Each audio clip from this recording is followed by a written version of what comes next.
Hey, hey, hey, hey. Skull gang, skull gang, skull gang, skull gang, skull gang, skull gang, skull gang. Skull on the way to the bowl, man. What's up? What's up? What's up? It's Saturday grind time with Yogi. Hey, we got a special guest, Zoe from in the Zone podcast, and fresh off the presses. Guess what? This is going to be a weekly event. Me and Zoe are going to be doing our thing together from now on Saturday nights after the Saturday Night Live with Rap. Hey, what's up, Zoe? How you doing? What up, though, Yogi? I appreciate that. I appreciate that for real, man. Showing me love. Yeah. So, hey, this is about getting it off your chest. So, how's your feeling with the state of the Vikings right now? Man, I like the moves they doing. They getting rid of all the old players. You know, I wish they would have got rid of Harrison Smith too, but that's another story. But I like they moving on from all the old players. I wish they would have tried better on moving on from Kirk Cousins too, though. But I like the direction they going in, though. I like to see the draft picks here, because last year draft picks, they really ain't panning out for real.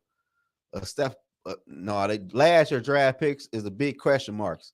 But this year it should be better, though. But Minnesota got to do better drafting players and find us a franchise quarterback. But I like the direction they going in, though.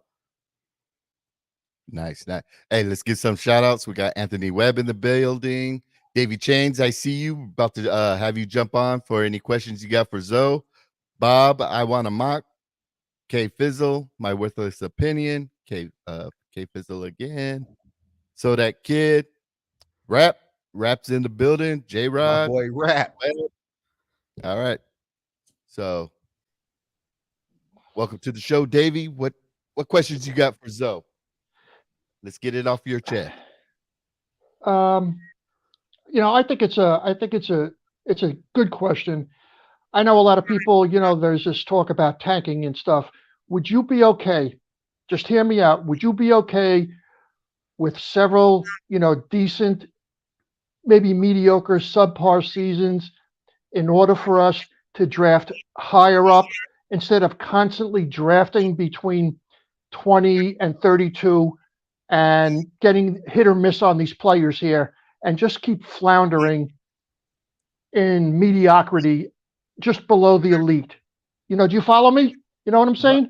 Yeah, I know what you're saying, though. But, man, you talking about, like, if we tank, you talking about mainly for a quarterback or a player or what? No, I don't mean deliberately tanking.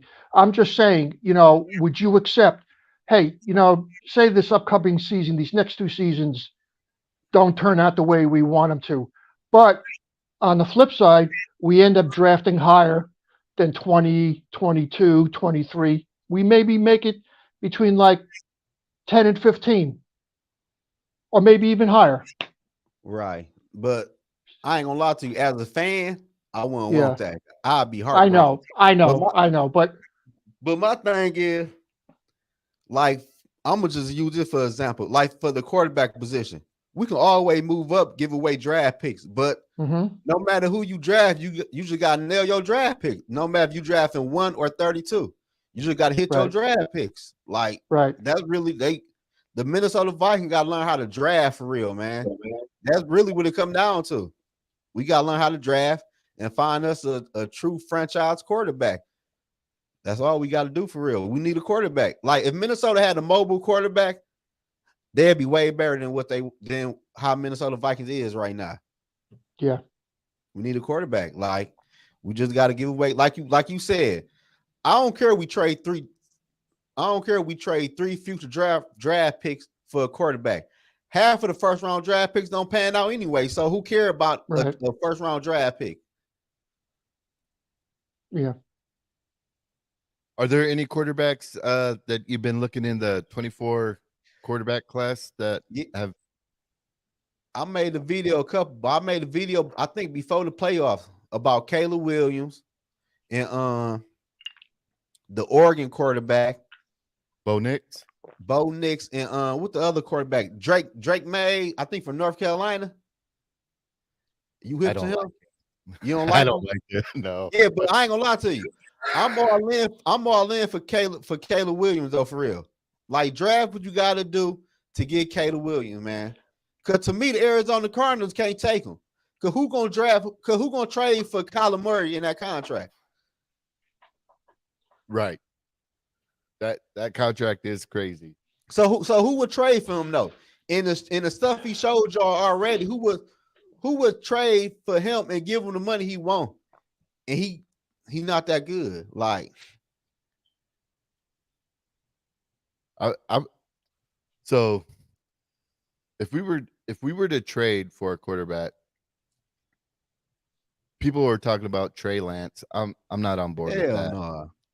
I would be more comfortable with trading for Matt Corral, and a lot of people don't see the upside of that, but for some reason, Matt Corral from the Carolina, Panthers, yeah, man, you want him? Hey, he was legit at Ole Miss, man. He was legit. He's got some mobility, but right now I got my eyes on Jordan Travis from FSU. I'm gonna start looking at the quarterback from Notre Dame.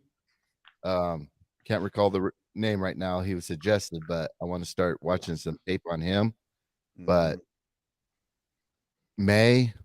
he's just a check down king. I ain't really looked too much into him like that though, like that. Yeah, but man, I ain't gonna lie to you. My favorite quarterback, man, I want Caleb Williams. Man, I've been watching Caleb Williams for 2 years now. That's the quarterback I want, man. With him and JJ and TJ and with Ja, man, that offense will be nasty next year. Hey, so Anthony, man, Anthony. So you say let's get Teddy back. I like the Teddy. Me too. So I did one draft scenario where we signed him in free agency. People lost their shit. Yeah, no, I don't want Teddy right now. I'm straight, but back in the day, I liked the Teddy though. No, I'm straight on Teddy. Yeah. So how you feel about Flores and what's he's going to bring to our defense? Man, I like Flores for real. He a good defensive coach. He got a history, a good track record. And to me, the defense now going to be unpredictable. They ain't going to be playing. The corner ain't going to be playing 20 yards back off of a wide receiver and barely blitzing and all that crazy stuff they were doing last year. I think Flores, to me, he going to be here again next year because to me, ain't too many defense coordinator getting head coaching job no matter how good they do. So I think he's going to be here at least for 2 more years. And hopefully next year, with this year coming up, he should turn the defense around because we got a lot of young, good players on defense that got speed. You know, speed kill on defense. So if we can get that pass rush together and work with them corners and them different coverages when you playing different players, I think the Viking defense should be at least top 15 for real. How about you, Davey? What do you think our defense is gonna end the year at? I would say about 15. I'm not a big. You see, here's the thing: if we iron out all this nonsense and pay Hunter what he deserves, I mean, let's face it. Open up the checkbook, pay the guy. He's taken several team-friendly deals. He deserves his coin. I'm not a big fan of having him in a 3-4, and I certainly don't want to see him drop into coverage again. He's best suited to play in a 4-3. We utilize his skills better in a 4-3 defense, not a 3-4. That's my only complaint. I want to see him. I want to see him signed, and I want to see him in a 4-3, not a 3-4. Now, with that scenario of signing Daniil for the money he rightfully deserves, do you think we'll still have enough money to get JJ Hawkinson and Darisaw paid too? Sacrifices got to be made. I know. That's Rob Brzezinski's job. I mean, he's the cap guru. You know, I'll leave it up to him. You know, if we fork out money for one guy, somebody's going to say, "Well, I want money here." Then another guy's going to want money. Then somebody else. Then somebody else. Then somebody else, and it just becomes a vicious cycle. But I think just lock them up. And I'll tell you, I want to see this guy, Brian Asamoah. I think this guy's going to be, he's going to be great. So I want to see Asamoah, Pace, and like I said on Rap Show, I'm an old Army guy. Carter's an Army guy. I would like to see him start, but I think he's kind of raw. He needs time. Zoe, I want to ask you, what do you think about running back by committee? I like it. I like that, and I like that one running back we drafted in the 7th round this year. I like that running back by committee because you're not feeding one player constantly. And like everybody liked the Dalvin Cook. I liked the Dalvin Cook. But Dalvin Cook fumbled the football. Then every time we played a good defense, his ass always played hurt. Right. So by running back by committee, you keep on getting fresh legs in there. Then you never know which running back can bust it or who got the most juice. I still want to see what Todd Chandler could do for real because we ain't seen much of him. And I think he might be a quick little scat pack running back.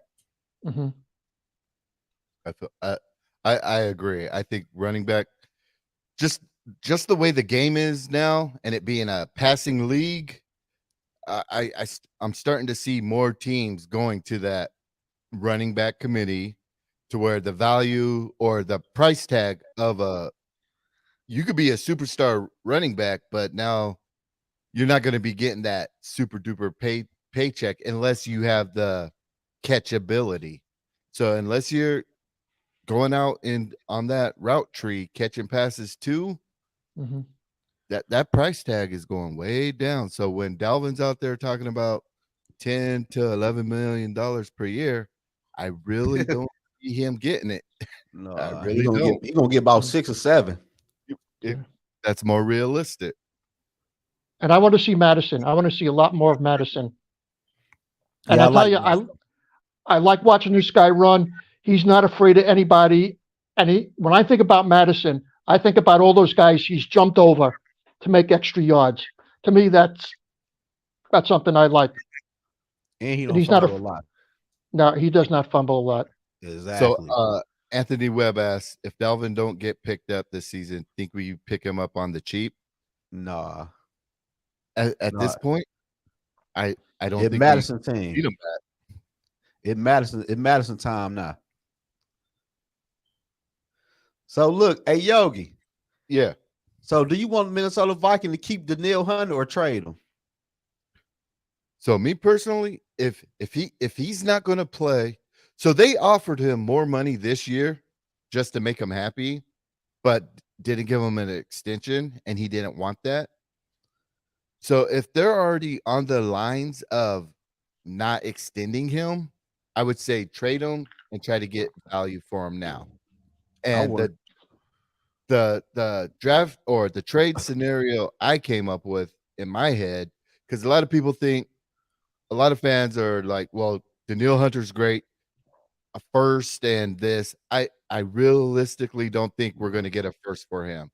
But to lock up 2 more spots on our team that will upgrade us, I think trade Danielle Hunter for Patrick McCarry. He's the offensive lineman from the Ravens.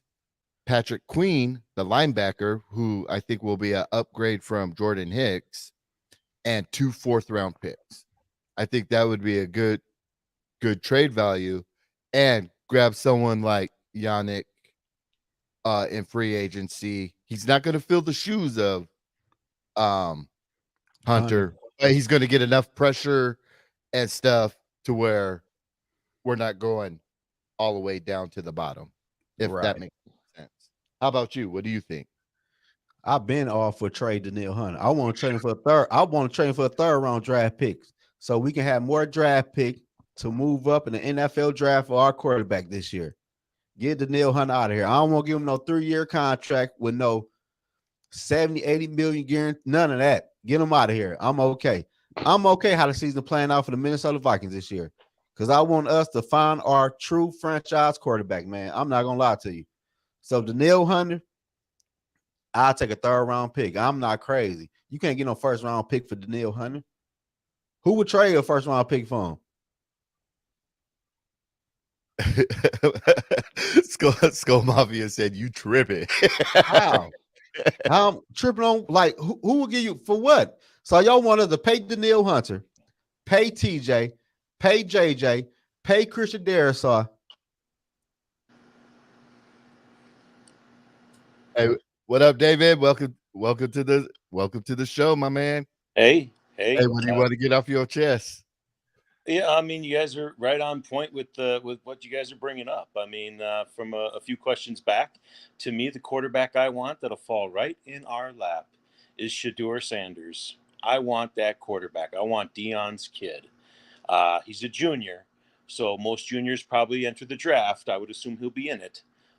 He could stay another year, his senior year with his dad. That's the only X factor. But if that man is in the draft, I take him and I laugh at all the other quarterbacks picked ahead of him. For he that nice? He that nice. He's the real McCoy. He can run like his old man. Okay, I wanted AR 15 last year. Okay, and I still would take him top over all these cats because I see the evolution of football. You know, you talk about there's not enough money to go around with all these players. Well, if there's only 6 quarterbacks who can make these NFL throws or be franchise quarterbacks like people like to throw out there, you need to rethink how to win a championship. And I think Philly and Baltimore have been closest to it, but they haven't committed fully with the idea of having 4 or 5 of these quarterbacks on their team and just run them and never have to pay them. I know it's brutal, but the running back position is a blueprint for all the other positions. I would have a throwing running back and I would have a receiving running back and put that guy in the slot. Cordero Patterson has kind of shown this way where you can put like a Deebo Samuel or a Cordero Patterson or a running type of back like our kid kick returner, right? Nasamwa or whatever his name is. Put him in the slot. Or take Rieger and put him in the backfield. But I wanted AR-15 and I wanted to start stacking players behind him so that when it got to the payday, you could either extend him for his franchise, tag, and then just replace him. But you have to have an offense that doesn't require NFL throws so that you widen your talent pool at that position. Anyone can sit here and say, yeah, I want, Caleb Williams, sure, but no one's going to trade that pick to you, man. It ain't going to happen. If you don't have pick 1, you ain't going to get pick 1. That's just the bottom line. So Shedeur represents to me, I think he's the best quarterback in the class next year. Flat out, I'll just say it. I think he's the best of the bunch, and he'll fall right in our laps. But you're going to be in that same position. If you stick with that one quarterback philosophy, you're going to have to pay him eventually, and then you're going to have to let Daniil Hunter and guys like that go. That's kind of what we're talking about, right? So I'm all for it. I think if you get rid of Daniil Hunter this year, what I like about that is I feel like Aaron Rodgers might end up here next year. You could draft Shedeur and bring Aaron Rodgers for 1 year and let Shedeur sit for a year, watch the circus. I want entertainment, man. Denny Green was always good about being entertaining and fun. My favorite coach. And I loved mine too. And every player on that team I loved. Corey Fuller, the way he hit at cornerback, Robert Griffith. We had so many guys. I mean, John Randall. It just goes on and on. Randy Moss, Chris Carter. I mean, Ed McDaniel. This is the lowest amount of talent I've seen as a Viking fan. And I've been a fan for about 40 years. You ain't live. Denny Green is the reason why I live in Minnesota because Denny Green. I don't care nobody say. That right there. That was the best coach the Minnesota Vikings had, man. Right? No, he was a stud. But look, David. Go ahead, Yogi. I was good since we were on quarterbacks. So, do you think the Vikings will keep 2 or 3? And who do you want as the backup? The guy Mullins that we have now, or do you want Jaron Hall to be the backup?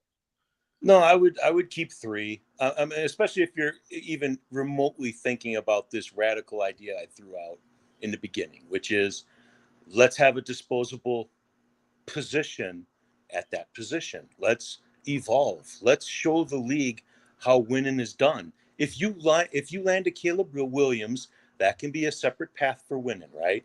I'm not ruling that out, okay? But if you're not going to get one of the 6 guys who can win you a championship, you need to be one of the other, 22, 20, 26 other teams.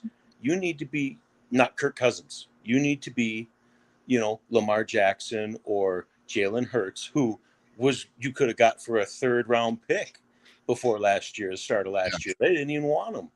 And, the weakness to their philosophy committing the RPO with Jalen Hurts or Jackson is you don't have a guy like him behind him, so they're not quite there. But I say 3 quarterbacks, let Mullen be number 2 and then let, Hall be number 3 and just let him kind of develop. And then hopefully Hall can be 2 next year. And we draft another one to put at the 3 and get Aaron Rodgers in here for a year.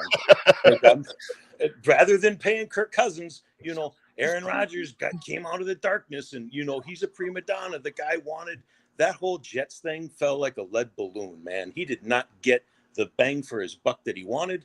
And I know damn well he wants to be the center of the NFL universe. And there's only one way you're going to do that, buddy. That's coming to Minnesota. If we get Aaron Rodgers next year, I will have to be asking people, Why you mad? Why you mad?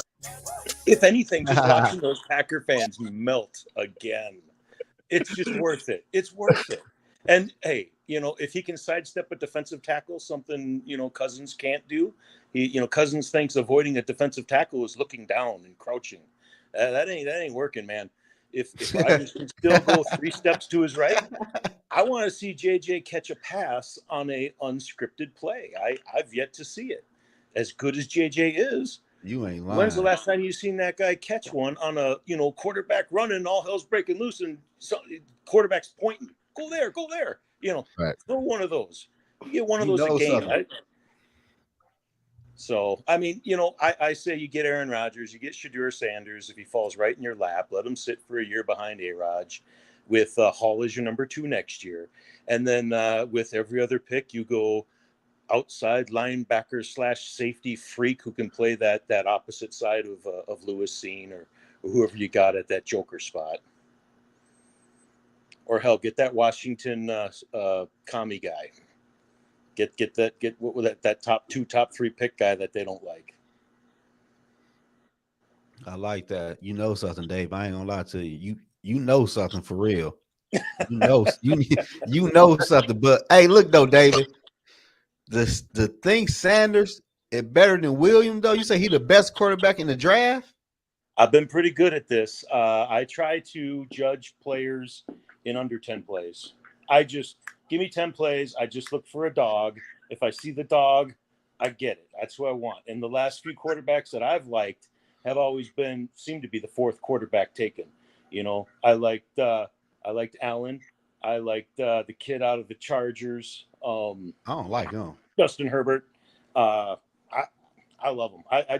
There's just something about a quarterback trait that you can't measure, but you look at them and you can just see they have it. I feel you, Josh Allen and Herbert, they have it in spades, and Shedeur has it too. Love him or hate him, man. That guy is a stud. I like. You're gonna have to watch some Colorado games. Yes, I would absolutely recommend watching those, and just watch his YouTube highlights. He can throw the back shoulder. He throws guys open when they're not open. He's damn good. He's damn good. But yeah, no, you can't give up the farm for a quarterback because why not? I would have done it for AR last year. I would have done it for pick 3. But look though, David, look at Lewis Seen. I know. I didn't want to trade pick 12. I didn't like that trade one bit, man. I wanted to trade 12, but only for a 2023 first round pick. Facts. And that way we would have had 2 bullets in the chamber to go up and get AR-15, right? Right. The trade I wanted to at least try to push was Jacksonville. It made sense. They could have gotten an offensive tackle with pick 12 in theory. They have their franchise quarterback, and there was a chance they were going to suck. So we could have had a top 10 pick, in 2023. And They did a little better than expected, but I would have looked for a suitor like that last year. That Detroit Lion pick, I don't even like talking about it. It's like people people talk about how many picks you got to give up to get up there, and everyone's nodding their head, yeah. And I'm sitting there going, damn it, I think we just gave pick 12 away for like a third-round pick or something. And Facts. We gave that pick away. You go have to give us a fifth too, I mean, what the hell was that? I don't know. It was awful, but I do like AR-15. And he is. You have to be a smart enough coach like Denny Green would be, and go, well, if he can't make that throw, then let's not ask him to make that throw. What throw can he make? Well, he seems to be really good rolling out, threatening the run. Okay, well, let's do that every play. Let's threaten that run every play, and then throw it. And there's JJ waving the hands. There's Hawkinson off on the side. They're all over. They're all open because the guy can run 70 yards at any point in time. I call him throwing Bo Jackson.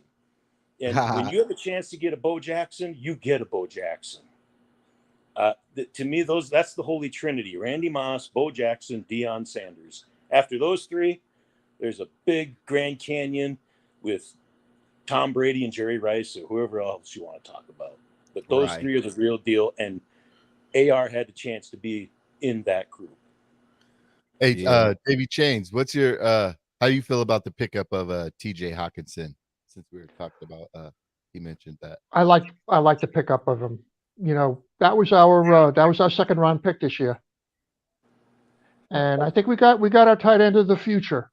I like the way David thinks. I like the way all you guys think. I don't remember.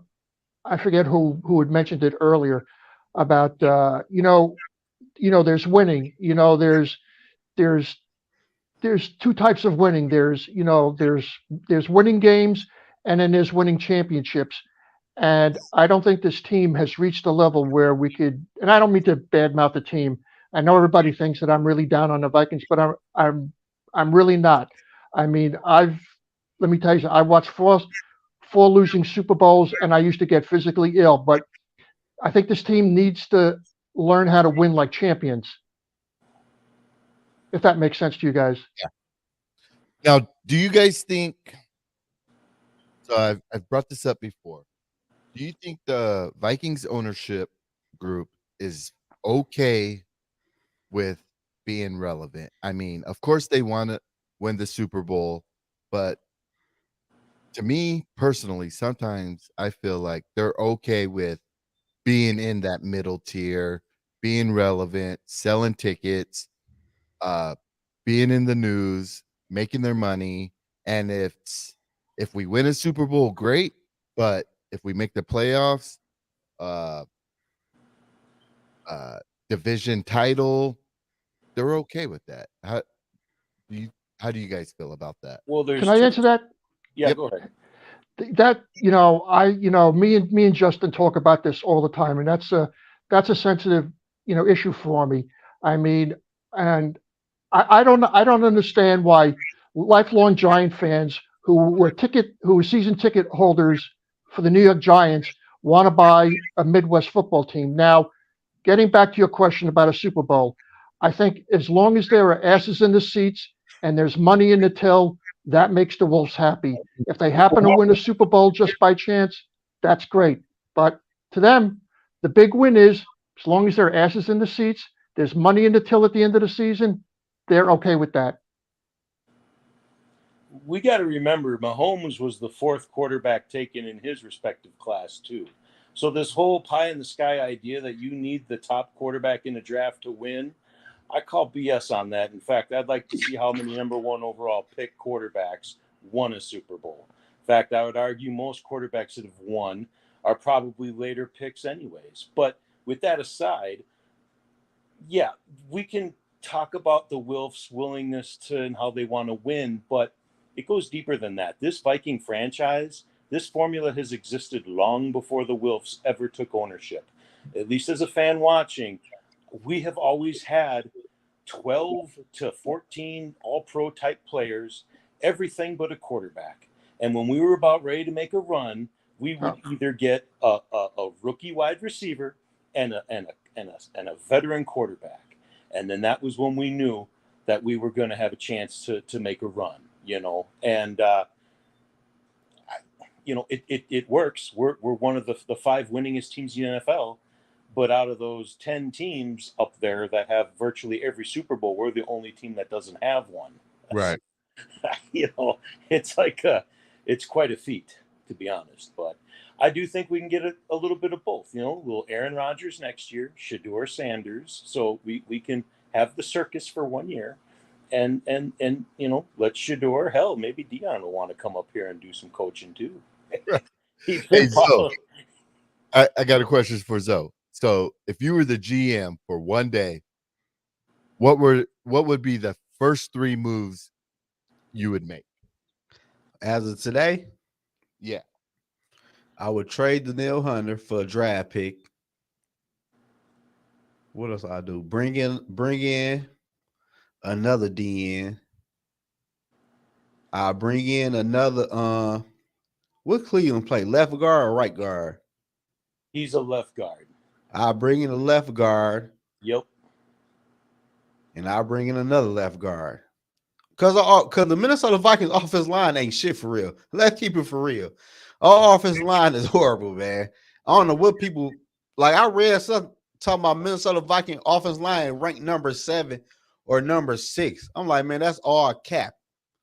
Every time we played a good defensive line, our ass got an 8 up. So Cleveland, to me, no, you know what? I'll bring in a left guard and I'll bring in another center. Because Bradbury, I don't know about him.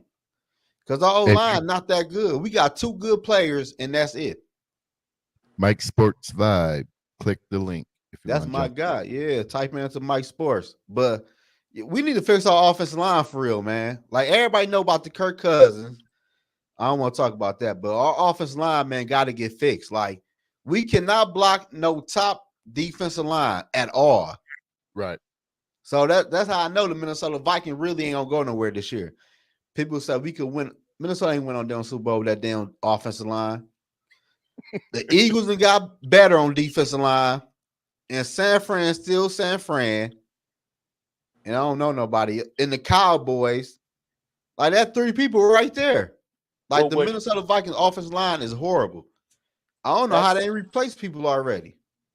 That Super Bowl really opened the eyes of the keen fan in the fact that the Eagles had Kansas City outclassed virtually at every position on every tier you could imagine, and that was their Super Bowl to lose. My opinion, flat out. But how the Kansas City Chiefs won that Super Bowl was they took a top defense in the Eagles and made them look like a bottom tier defense by blocking the pass rush. Exactly. When you can't get to the quarterback, your secondary isn't shit. And what have we been doing the last 8 years? Trying to get cornerbacks. Oh, let's draft another corner. Yeah, but if you can't get to the quarterback, it don't matter who is out there unless it's Dion, right? One of the 3 guys. But Dion ain't around anymore. He's a one-in-a-lifetime kind of guy. Sauce Gardner might be the closest thing to it. But it's crazy how many misses we've had even before Kwesi with these cornerbacks. Man, we're at our best when we have a veteran quarterback, a young wide receiver, and a defensive line that goes and eats quarterbacks. Facts. Dave, right? I told you, Dave, you know something. Right? So we got JJ. You would technically we have the veteran quarterback, but we don't have the defensive line. And I'll say, it's easy to kind of go at the offensive line. And I think left guard is the area to improve upon. I totally agree with that. But I want to see a quarterback avoid a pass rush by taking 3 steps to the left or to the right and see what that looks like just once. Because Cousins with the head tuck and the shoulder crouch, he's like the Barry Sanders of quarterbacks.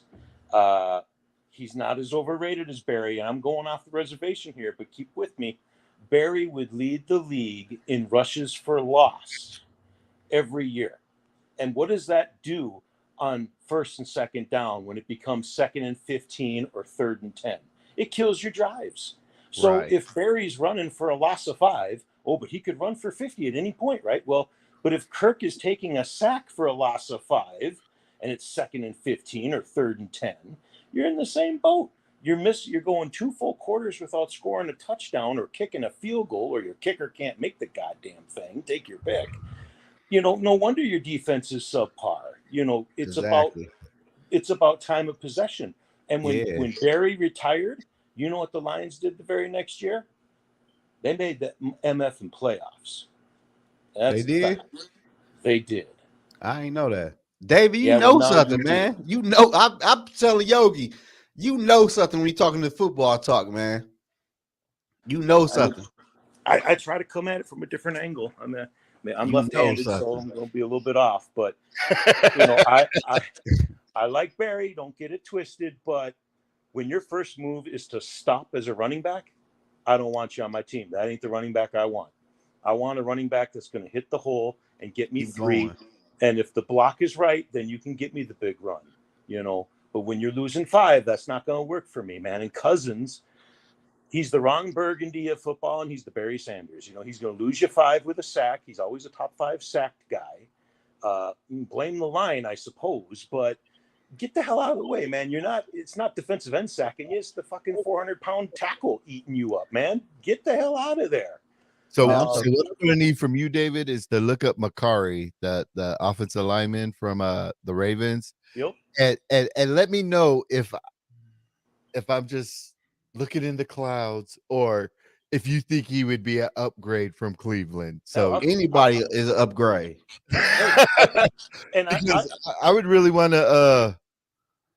I think Cleveland can be a decent left tackle. I mean, in his defense, he's playing guard. He's not a guard.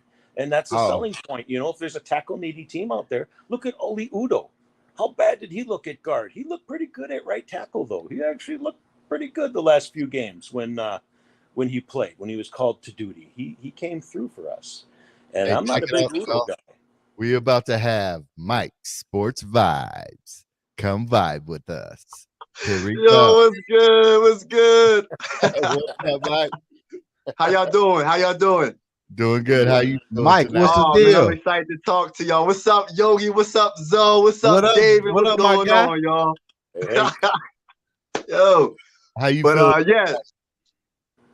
Zoe, you were right on with the offensive line. The offensive line been average to below average. I mean, I know we got O'Neal. We don't know how he's going to come back with the Achilles injury. We don't know. Ezra Cleveland, overrated. Ed Ingram, I'll give him another year because he was a rookie. And Darisaw, we got to see. We got to see what happens, how they all mesh together. But our offensive line been one of our biggest weaknesses that we haven't really talked about. It's like we never got that together. No matter what we did, we paying to get these free agents or drafting. It's like nothing ever planned out. So that's a good point, Zoe. That's a very good point because we need Kirk Cousins to be protected at all costs. Because if he gets any pressure up the middle, he's going to act like he forgot how to play football. So we need all the best protection ever for us to be a Super Bowl contender. So I agree with that, Zoe. Could you imagine what AR-15? Could you imagine what AR-15 would do with a 400-pound tackle coming right up his ass? He would just fucking 70 yards later. They'd be like, "Well, we can't rush this guy. We just gotta kind of contain him." Would they take like 3 plays? They'd change their tune real quick. Yeah. But I definitely agree with that. And another thing about Kirk Cousins, like. Zoe was coming at my neck, man. Zoe was coming at my neck. He was like, I know you're not a Kirk Cousins supporter. I said, no, Zoe, I'm not a Kirk Cousins supporter. But everybody comes at Kirk. But this is how I feel. Kirk is a good quarterback, but he's just not the quarterback that could push us over the top. I think that everything has to be perfect around him. So if everything has to be perfect around you, that means you're not the real franchise quarterback. There's a lot of quarterbacks that put their teams over on their back, like Lamar Jackson, that can get their team far. Patrick Mahomes, countless others. I can't even name off the top of my head. But you can't be the franchise quarterback if you have to have everything perfect on your team to be successful. It's not going to add up because no team is perfect. You know what I'm saying? Now, I might take some heat from this, but I think I really think the key factor right now is Brian Flores. Brian, agreed. If he could get our defense to a point of where it wasn't like last year, to where even though Kirk Cousins at certain points isn't that player to get us over that hump, but I if agree. the defense can help keep him out of being in those positions.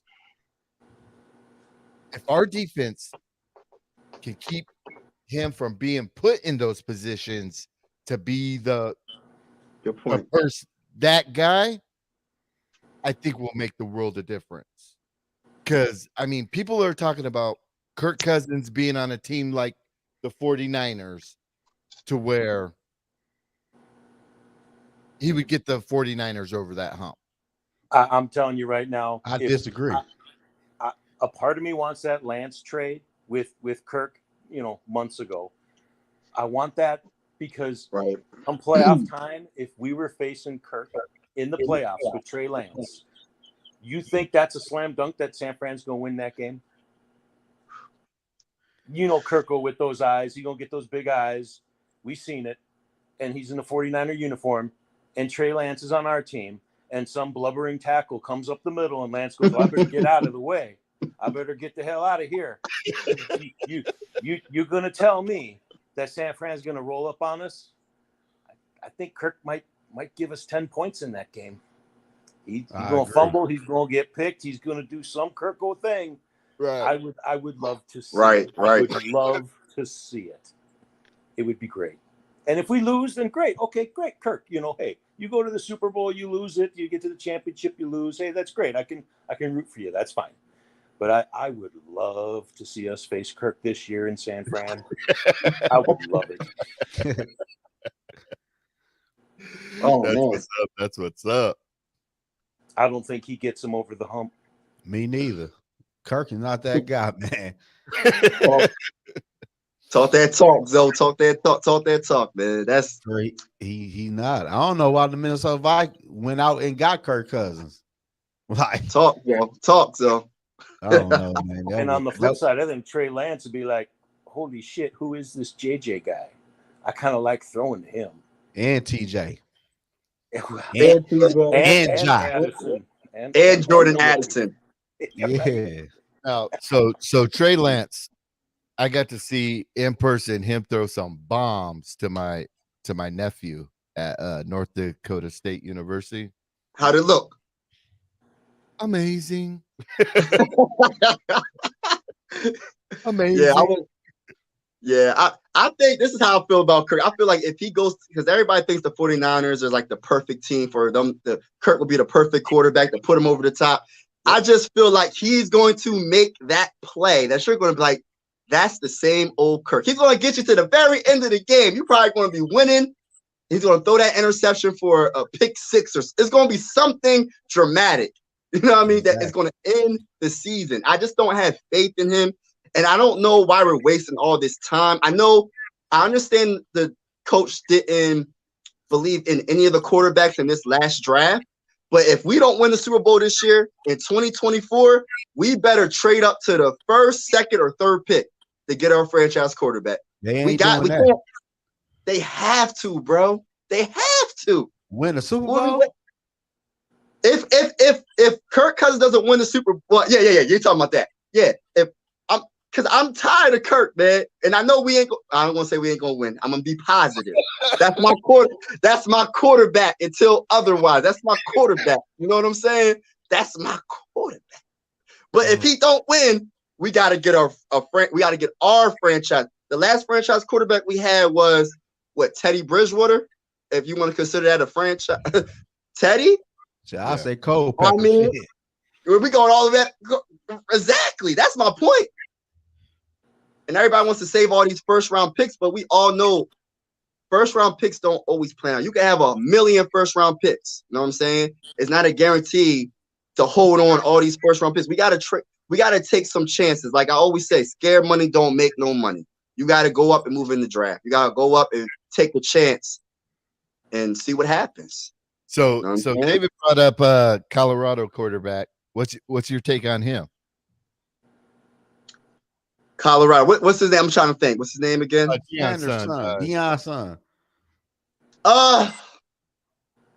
Man, I just want to go big or go home, man. If it ain't the top two, like if it ain't the top three prospects, to be honest with you, if it ain't Drake May, if it ain't Caleb or the Bull Jordan or somebody, McCarthy, somebody up there, if it ain't up there, I don't even want to talk about it, to be honest with you, because at the end of the day, we always settle. We always settle for the quarterback. We never move up. So we settled for Teddy Bridgewater. If we was going to settle, we should have settled for Jalen Hurts when we had the chance. We should have settled for him. And I'm from Pennsylvania, and I was telling these Eagle fans up here, like, yo, y'all hating on Jalen Hurts. Y'all don't understand. Y'all don't understand. The Bulls are balling. Went from Alabama to Oklahoma. He was balling. He might have not been the most accurate, but his leadership abilities is second to none. And he got that mentality that he's going to learn and get better. Now look at him. But what if I told you Shedeur Sanders is like Hurts 2.0? Regardless of the other three quarterbacks in the draft. At minimum, Shedeur Sanders is a better version of Hurts. But David, I'll do it. I got to see him play this year. I gotta see. Yeah, right. I gotta see. If it ain't like my son's name is Caleb, so I'm going for Caleb all the way. That's my son's name, so I'm going for Caleb. If it ain't Caleb, Drake, and I'm gonna do my research on all the other quarterbacks. But if he's anything like Jalen Hurts, if he's anything like that, I'm going for that automatically. No prospect is gonna be perfect. Every prospect is gonna have flaws. It depends on the organization that prospect goes to. You know what I mean? I think Kevin O'Connell, with his genius mind offensively, I think the quarterback that we draft in 2024, if Kirk Cousins doesn't win a Super Bowl this year, sky's the limit. Sky's the limit. Hey, we got JT Minnesota joining the show. Hey, What's JT, what questions you got for the guys? We got Zoe, we got David, we got Mike Sports Vibes. Thank you for vibing. What's good? Oh, disconnected. Oh no, what happened? Right, we lost JT. Sorry about that. We lost him. We lost JT money. Hell yeah. I got a question for y'all real quick. The one thing that I think was missing from this offense last season was screens. Have y'all noticed that our screen passing was absolutely trash? Like the screens to the tight ends was a loss of yards. Screens to the wide receivers was loss of yards. Screens to the running backs didn't exist. Dalvin Cook can catch, so I don't understand why we didn't run the screens, especially if our offensive line is not that good. Sometimes you got to run that screen to get those aggressive defense. You know what I mean? Get some extra yards doing that way. I don't know why we didn't use the screen pass as much. Hey, thank you for joining us, Holden. You have a great night. Hey, but to answer your question, I think Oliver might help that situation. The Ravens tight end that we picked up. Right. I like that. I think he might be a good force in the screen game. Yeah, that's a missing piece. That was a missing. But look, I got something for y'all. Talk to me, brother. You just said something about Oliver, right? Right. But hear me out before y'all bash me. What if the Minnesota Vikings don't give Hockenson no contract and roll the dice after Oliver first year? Because Hockenson want to get paid.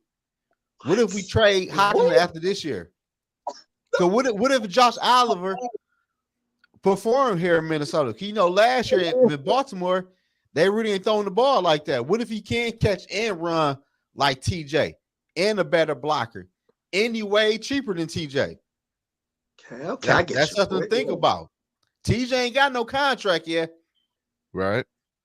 There's no way Kwesi's only good move is going to walk out that door after 1.5 years.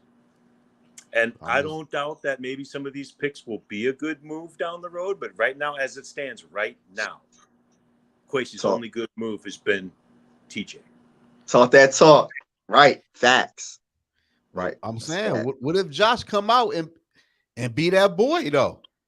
2 tight ends are better than 1. But you gotta look at it though. TJ gonna get paid way more than we paying Josh Oliver right now. Yep, we'll pay him. Here's your 15 mil. No because problem. he's a second. What did we give up? 2nd round pick. Yeah. Yep.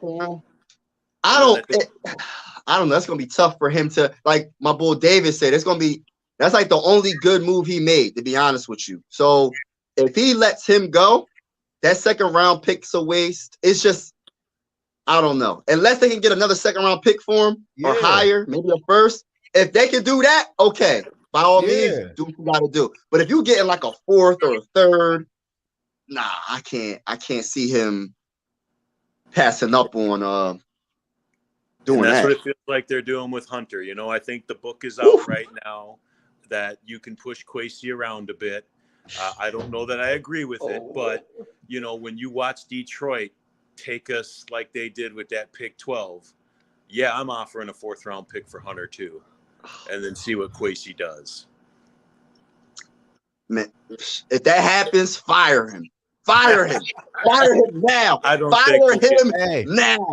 We're no. not going to trade him for a 4th, but the league is busting his balls, man. Hey, David, the highest paid tight end right now, he getting paid $17 million right now.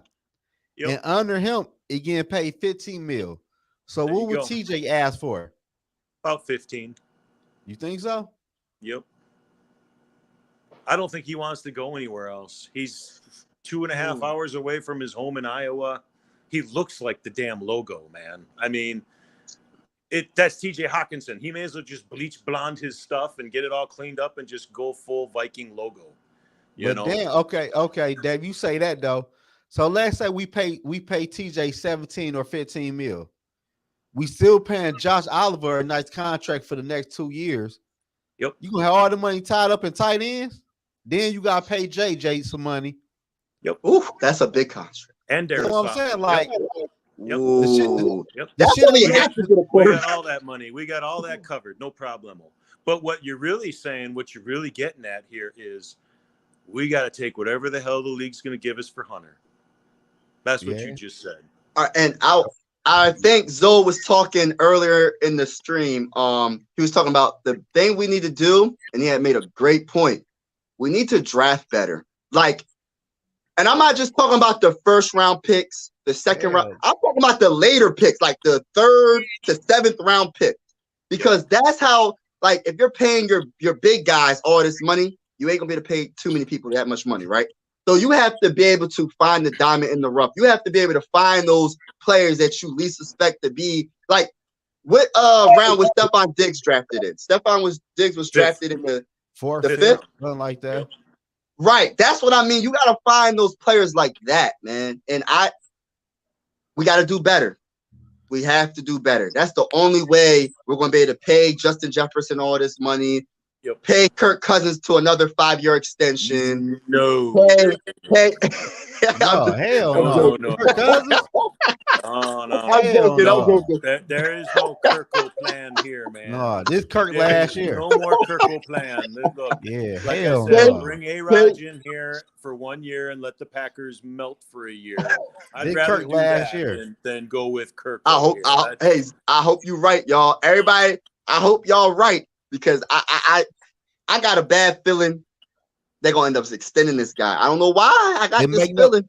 It make no sense. I got a feeling. It make no sense to get Kirk. Because you know Kirk ain't gonna sign a 1-year contract. He gonna want 2 or 3 years. We want a 2, 3, all guaranteed though. Don't miss that out. All guaranteed. Yeah, and it make no sense. Like for what? Kirk Cousins is a damn near below average quarterback for real. Like Kirk ain't gonna do shit in the playoffs. We agree with that. We agree. I think we're shortchanging the offense we have because we haven't seen it without Kirk in it. I know everybody's that's another thing about Minnesota Viking fans. And I love my family, right? We all in this together. We ain't never won a Super Bowl. Been to the Super Bowl 4 times, lost all 4. Why is everybody so scared if we draft a quarterback in the 1st round? Why are they so scared for Kirk Cousins to finally leave the franchise? Because you know why? I don't understand. Because them people don't gamble their money. Scared, like you said, scared money don't make money.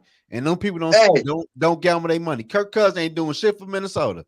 All we doing with Kirk Cousins winning 9 to 10 games and losing in a wild card or maybe the next round. That's it. Ain't gonna be nothing Daniel different. Jones. And it wasn't his fault. It wasn't all his fault. It was the defense. But what about the other 10 seasons, y'all? No, I'm talking about like against the Giants. The Giants game. It wasn't all his fault. We had a chance to beat the Giants, but Kirk ass threw the ball on the check down instead of throwing the ball to JJ. I agree. The only thing I'll say about that Giants game, bro, is that if Asamoah had started at linebacker and shadowed that Jones kid at quarterback, we'd have won that game. And I'm not saying Kendricks should have been on the bench. I would have put the other guy on the bench and moved Kendricks over to the other linebacker spot. Yeah, you ain't lying. That's the biggest flaw about Kevin. We have to remember that, and hopefully we can forget it. When he has to be able to put his foot down when it matters the most. You know, when the defense was giving up 300 to 400 yards a game, and they were saying we bend but we don't break. We was breaking all year long. I was trying to figure out what he was looking at. Was we looking at a different team? Like, why didn't he make the adjustments as the head coach and be like, yo, dog, like, we got to do something. I don't know, but at the same time, though, Mike, if I call the play, bro, you don't go with option C, my baby. You go with option A or B. C is out of the equation. You don't throw the tight end, throw that boy to JJ double coverage. Oh, yeah. Or throw to KJ. You don't check down. You don't go to the last resort on 4th and 8 in the playoffs. It's all or nothing. And there's a classic adjustment right there that KOC could make and just twist the knife on Kirk a bit too. Anytime you want to call a play and everyone has to run to the chains, you call the play, and at the end of the play call you say Kirko, and that means everyone runs to the chains. Every route. Right. Kirko. That means your ass is to the chains. Awesome. Kirk, man. I agree. I 100% agree with everything you're saying, bro. Man, F Kirk. I'm tired of Kirk. F Kirk, man. I don't want to. That shit give me a headache. F, man. I'm straight. I ain't got no more comments on Kirk. I'm straight. He done robbed Minnesota. He done robbed Minnesota out of $200 million. Don't say it, bro. Say it ain't so, bro. Say it ain't so, bro. But look, though, he came here and did the least at any other quarterback at that position, getting paid top-notch dollar. I don't care about how many yards he threw, how many touchdown passes, interception ratio.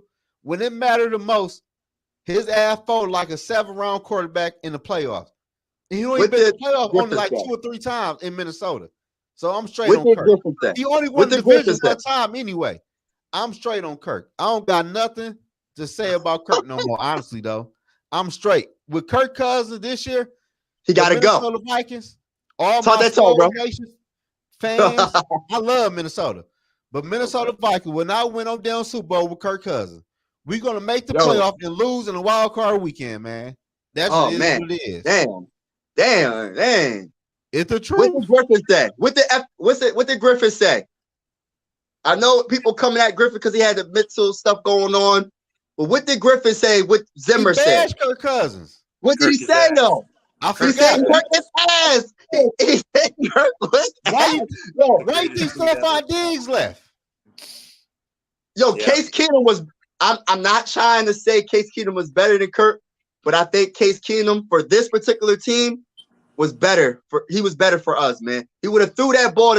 He would have threw that to JJ on 4th and 8. He would have threw that damn ball. He would have threw that ball. I tell you what, though. In that situation, what Case Keenum did in that Hail Mary, wherever the fuck that play was called, Kirk would have threw that ball to Stephon Diggs. He would have checked it down to a running back. Kirk would have got sacked. Right. You talking that talk. And look, though, we paying Kirk Cousins top-notch dollar for shit like that. Like Minnesota Vikings, what are we really doing? For real, though, like, what are we doing? Well, and this is where I start to get worried about Kwesi and KOC a little, and I love them, I do, but the vision. I need to see vision, and to get that vision, you need a set of balls. Okay, you got to start with that. Okay. Thank you. And Thank you. could you imagine AR-15 on this team right now, giving up 3 picks, whatever the fuck we had to give up to get him? With Kirko here, that's fine. If Kirko wanted to be traded, perfect. We'll trade you too. That's great. We win either way, right? We're not renegotiating shit next year. We got freaking AR sitting there. And then when we get to the 20, guess where you're going to be, Kirko? You're going to be sitting over here on the sideline. We're going to put the kid in there on the red zone offense. And you know what we could have done, David? That's a good point. I think we could have. All right, we would have got what's his name? Richardson. If we would have drafted him, right? We could have traded. No, I'm not keeping Kirk Cousins and let Richardson sit behind him. No, we're not doing it. I'm trading Kirk Cousins for the highest bidder. If we can somehow get a second-round pick or third-round pick from the 49ers because they're desperate for a quarterback, that's what I would have done. But something about the coaching staff didn't believe in none of the quarterbacks in this draft, right? I ain't like so. They copped out a bit. Another tremor in the force, if you will. They said that if the 168-pound kid who went number 1 would have fell to number 2, they would have moved up and got him. But they weren't going to go up to number 1 for him. Which I thought scare money don't make money. Cop out. But scare money don't make no money, man. Hey, Mike, no. Yo. Did y'all know the Atlanta Falcons tried to trade for Ryan Tannehill and Kyler Murray in this past offseason? So why weren't the Minnesota Vikings involved in that trade talk? I didn't know that.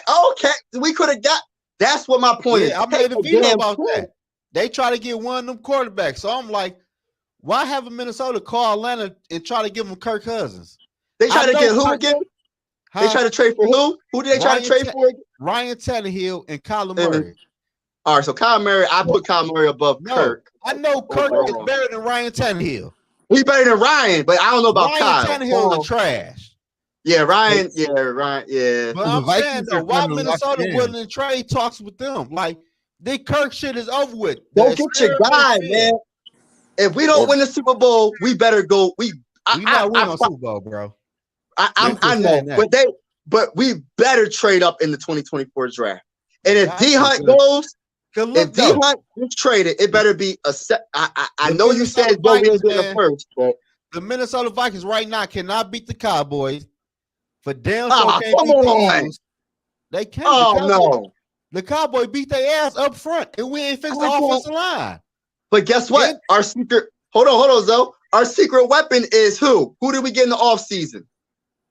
Brian Flores. Our defense was by far the trashiest defense we had in a very long time. Since with a better defense and the same offense, if we have a better offense this year, man, Cowboys don't got they only team in the NFC that's better than us, in my opinion, is the Eagles. The Eagles, that's it. Hey, let me ask you this, Mike.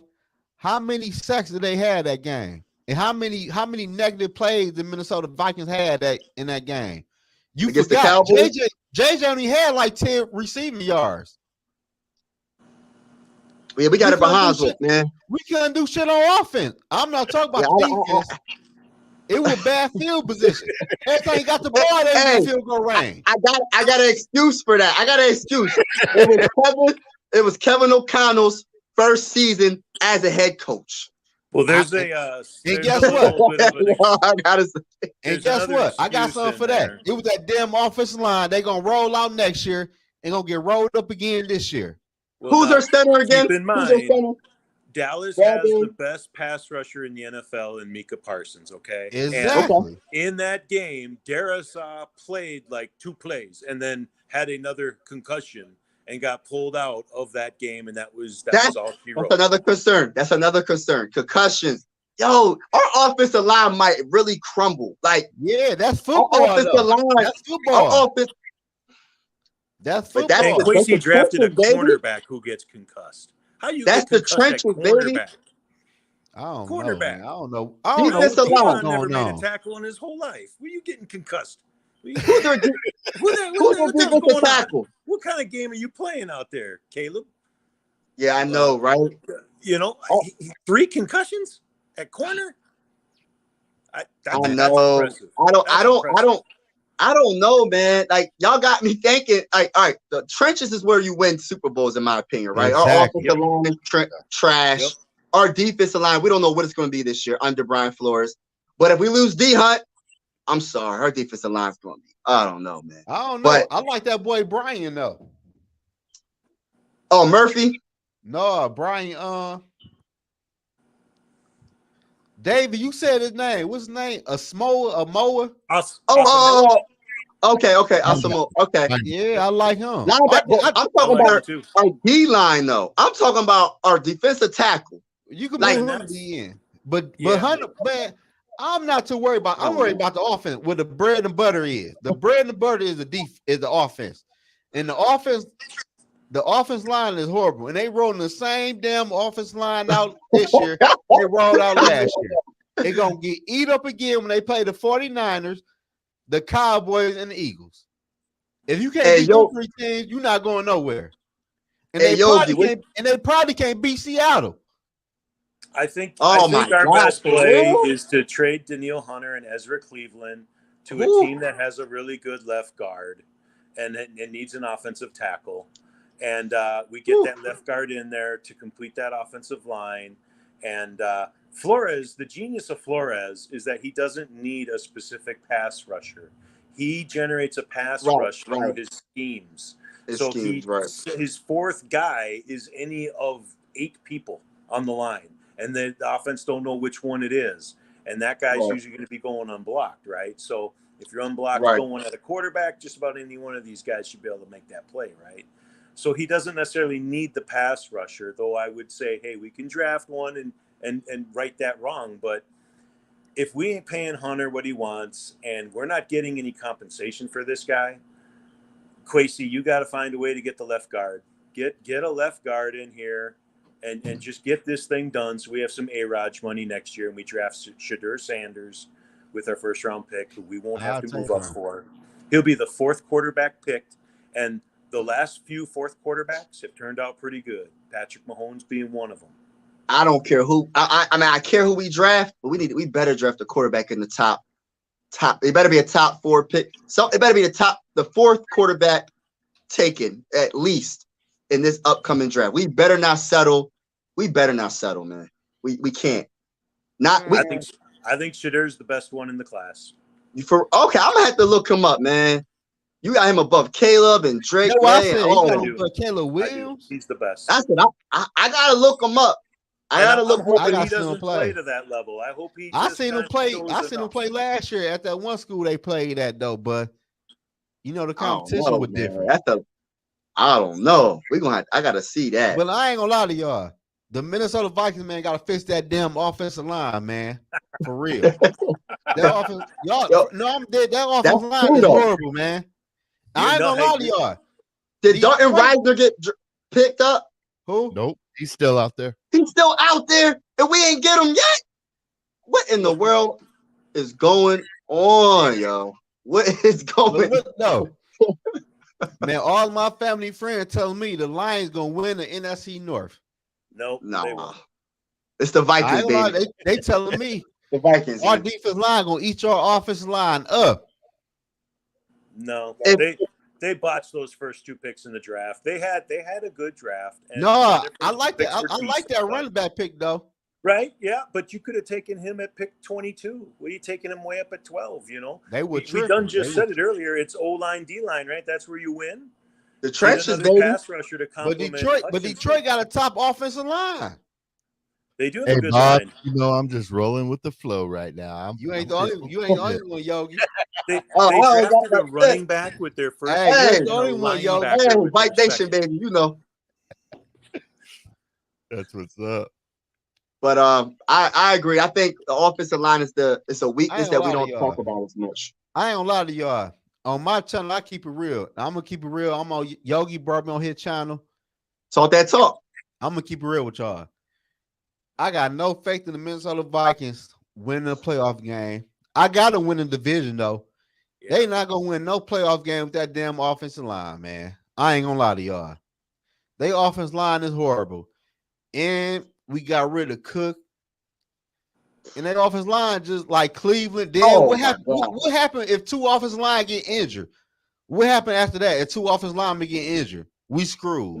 We don't know what Brian O'Neill's gonna be like. That's what I'm saying. If all line if we get 2 injuries in one game, we screwed. Like the Minnesota Vikings, like they did some good things though, but Dalvin Cook. Y'all not fixing the problem. Like, why we ain't drafting no offensive linemen in the draft? Like, what are we doing? Man. Like KOC, you cannot sit up and tell me this offensive line was good last year at the point where you ain't have to draft no offensive linemen. You draft all defensive players. You can't sit up and tell me that. If KLC tell me the offensive line is good, I know he don't know shit about football, and we in trouble because our offensive line is horrible for real. Dalvin Cook. Why didn't we get anything in the draft? Why didn't we trade him for a draft capital or something? Nobody gonna trade for him after the draft. It was over. No, I'm talking about I'm talking about when the draft is going on. There was rumors that the Dolphins wanted to have the Vikings got too greedy. That's my point, man. That's my point. Second or third round pick, man. If you don't take a fourth round pick for Dalvin Cook, it's over with. We didn't get nothing back, man. The rumors were that Miami offered us a third. And we didn't do it. And you know what Miami drafted in the third round? Oh, my gosh. They drafted a running back. Yeah. So I don't know if those rumors are true, but that is not good if it is. That was a stupid. So we got. Yeah, they overplayed their hand. They think they too fucking smart. Yep. Right. They should have got something back when they had the opportunity, and just releasing him was a stupid move, man.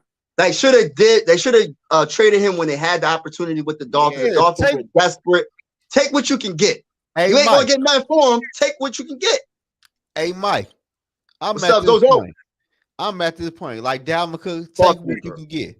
Like Danielle Hunter. That's what I'm saying. Like Hunter, take what you can get. Not with Hunter. Not with Hunter. Hey, not with Hunter. No, we better get something for Hunter. Ain't no third. I don't want no damn third. No, I don't want no third round pick for Hunter. Hunter's an all-time great. He's an all-time great. No, he's not an all-time great, bro. Don't do that now. We ain't about to do that. We not about to do this on Yogi channel, bro.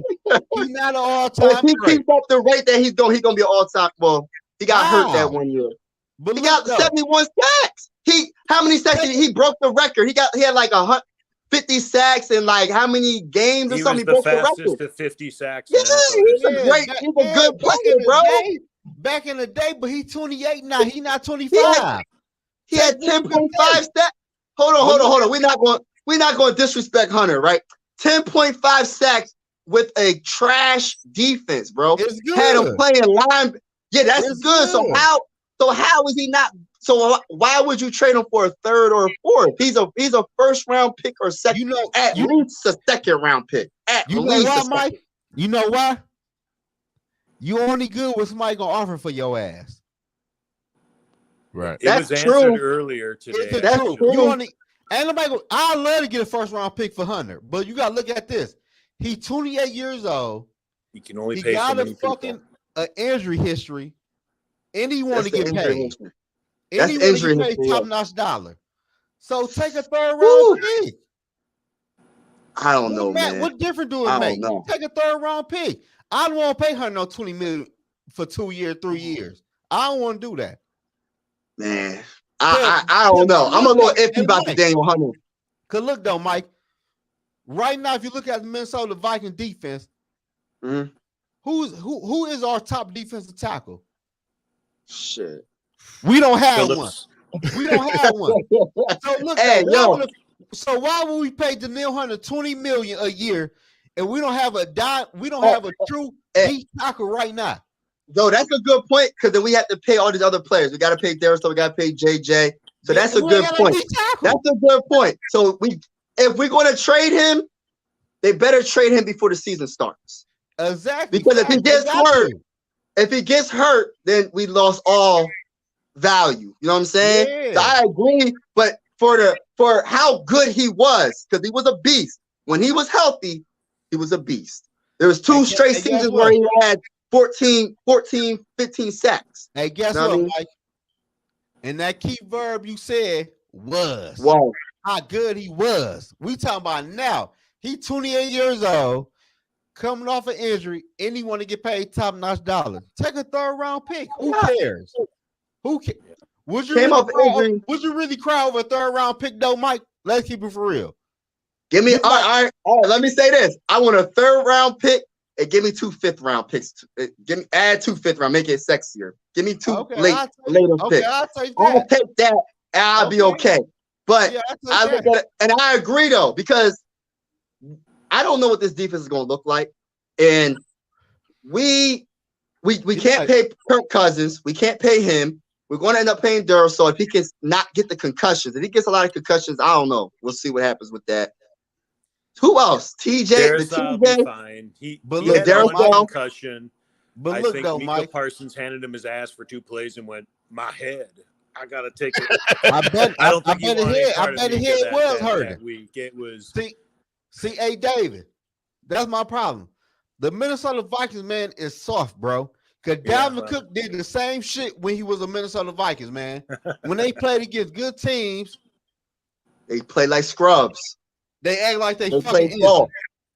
Yeah, I don't understand. No, same with Patrick Peterson last year. Every time this bull got beat deep, he seemed like he fell on the ground. He was injured. All of a sudden, he was injured, holding his leg. I'm like, yo, that's what they do, bro. That's what soft players do. And I don't want no player on my team, bro. I don't want. We want the purple people eaters. With Danielle Hunter trading for a 3rd round pick, get his ass up out of here and move on. I'm straight. For real, move on. We got to figure out, and I want to say this real quick because I seen some Minnesota Viking fans saying, I got to get this off my chest. We are not, hold on. We are not trading Justin Jefferson. We're not trading Justin Jefferson. That's not ignorant saying shit. that. Some people are saying, some people are saying trade Justin Jefferson for two first-round picks. First of all, Justin Jefferson is a generational talent, right? There's nobody, and in my opinion, there's nobody better than JJ at wide receiver. I don't care what nobody says. Wait, Kirk Cousins was, look, they try to say, if take off Kirk Cousins, what would JJ do? If you take JJ off, what would Kirk Cousins do? JJ making one-handed catches in triple coverage. You know what I'm saying? Hey, Mike. We ain't trading JJ. Hey, them people don't know shit about football, bro. Cause why would you trade a receiver? Get off my chest, bro. Yeah, I think, but why would you trade a receiver? The best wide receiver. I'm saying, why would you trade a wide receiver like JJ who could help a rookie quarterback? It make no sense. No people don't know football. You see what Buffalo did? They gave Josh Allen a top wide receiver. You know why they saying that? Zoe, you know what they're saying? They saying it as like, all right, we'll trade Justin for 3 first-round picks so we can move up in the draft. But then you don't have no wide receiver. That's what I'm saying. But then who you gonna go to? Man, shit. I don't know. I don't think anybody's gonna do it. But I'm just saying that's what I'm hearing. A lot of people keep saying that. We're not trading Justin Jefferson, man. We're not trading Justin. I won't respond to them people. They don't know football. Like y'all just talking, bro. And yes, I'm from Pennsylvania and I'm a Minnesota Viking fan. I want to get that off my chest. I'm from PA and I'm a diehard Minnesota Viking fan. Everybody keep asking, how you from Pennsylvania? Yo, bro. You should have picked the Eagles, bro. You fucked up. Hell no. No, bro. You fucked up. Randy Moss made me a Viking fan. At least I got an excuse. I'm from Detroit. I'm just damn sure to pick the Lions over the Vikings. Hey, Mike tripping. You picked the wrong damn football team. Hey, hold on, Zoe. You got to slow your roll just a little bit. First of all, the Eagles haven't won since that year they beat us. They haven't. If I was going to be a football team, I should have been a Pittsburgh Steelers fan. They got 6 Super Bowls. I should have been a Pittsburgh Steelers fan. You right. I'm not being no damn Eagles fan. Oh, my bad. You right. I can't stand them. I can't stand the fan base. I can't stand them. You're right. I'll pick the Steelers over the damn Eagles. You picked Randy Moss. You picked the heartbroken fan base to follow, bro. Like me, I'm from Detroit, bro. I'm from But it's gonna make it all worth it. It's gonna make it all worth it because when we win our first Super Bowl, I don't care how many Super Bowls the Steelers got or the Eagles got or whatever team got. It's gonna be worth more than every Super Bowl. It's gonna be worth more than all their Super Bowls put together, man. Skull, baby. You know the vibe, baby. Skull. The Vikings, though, man. just gotta find a quarterback. That's all we missing is a quarterback, man. That's so the here only you thing. go. Tinfoil hat time real quick. Talk to me. If JJ wants a dollar amount that is just beyond even the best receiver in the NFL, right? You give it to him. Okay. Someone will give it to him, right? No, the Will it be Vikings. the Vikings? Tinfoil Yes. hat time. If you know that he's asking for money that you're blinking at ever so slightly, what do you draft in the first round in 2023? No, you got to draft. You draft a receiver, right? No, you got to sign Addison. JJ. You got to We sign took JJ. Addison, right? So now You got to sign can have a JJ. year to learn the game. I agree. But you have Addison with a year to learn the game. And if Arizona ends up with that number 1 pick and they have Kyler Murray, you think you would trade JJ for the number 1 overall pick and get your Caleb Williams, who would be paired up with his former wide receiver, Addison? No. Hold on, David. Hold on, David. Sorry Did you just say what I think you just said? No, you Well, got I to just checked my Hey, review, I David. did. You got to sign JJ. Whoa. Look what he do. Did he just say that? Oh man, that's a Yeah. good. I like that. You got to sign. Yeah. You got to sign. You got to sign JJ no matter what. I get it. But Hey, look who he playing with. I'm going for the Caleb trade. I'm going for that. there you go. See, I love JJ. Okay. Caleb. right? I'm Okay. going for Caleb, bro. Now that you just threw that little wrinkle in, let's say we get Caleb in the first. Who in the second, or who is the next top ranked wide receiver in college football right now? Malik Somebody from Neighbors. Ohio State. Malik Or LSU? Neighbors Yeah, from LSU. he's a beast. What's his name? He's a beast. And let me throw this at you too. How much money would we have next year to get, I don't know, the top pass rushing free agent? We could probably pull that off with Caleb Williams at number 1 overall. Hold on, Yogi. I think we're gonna have a pile of Hold money. on, Yogi. Hold on, Mike. Hold on. Wait. Is Micah Parsons a free agent? Done. Hold on. Wait. Talk that Hey, talk. David. So you telling me? Just throwing it out there, man. But look though. So you telling me, as a Minnesota Viking fan, you rather trade Justin Jefferson? Whew, that's a tough one right there, though. Hey, And we big done shout paid out to Dante is in the Hold building. on, Mike. No straight iron. We done paid Kirk Cousins bum-ass all the top-notch money for the past 4 years, and he was never the top 3 quarterback in his position. But you rather trade a top 1 or 2 wide receiver in his position to get more draft picks? I'm not saying whether you should, even though I kind of said it. You could have Caleb Williams as your quarterback. I look at it like this. I want JJ. In the free JJ can play. Who the hell knows what Caleb Williams gonna do in the NFL? Hey, that's a good point. That's a good point. But the most important position is a quarterback. But I understand the mystery of not knowing how good Caleb is going to be. JJ. We know he's a wide receiver compared to this game ain't meant for the safe. And so far, Kwesi is real safe. And I don't like what I'm seeing.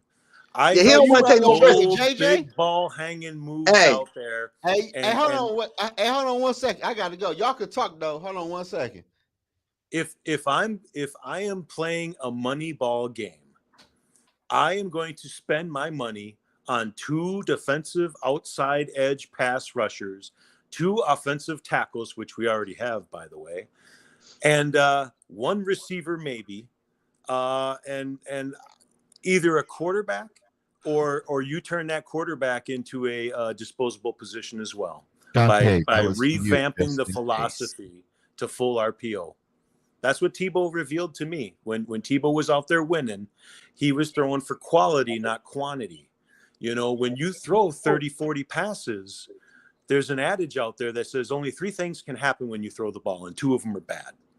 So if you throw that many times like Josh Allen does, you're going to get the pickoff. You're going to get the turnover. You're going to get the incomplete pass, right? It's a matter of time.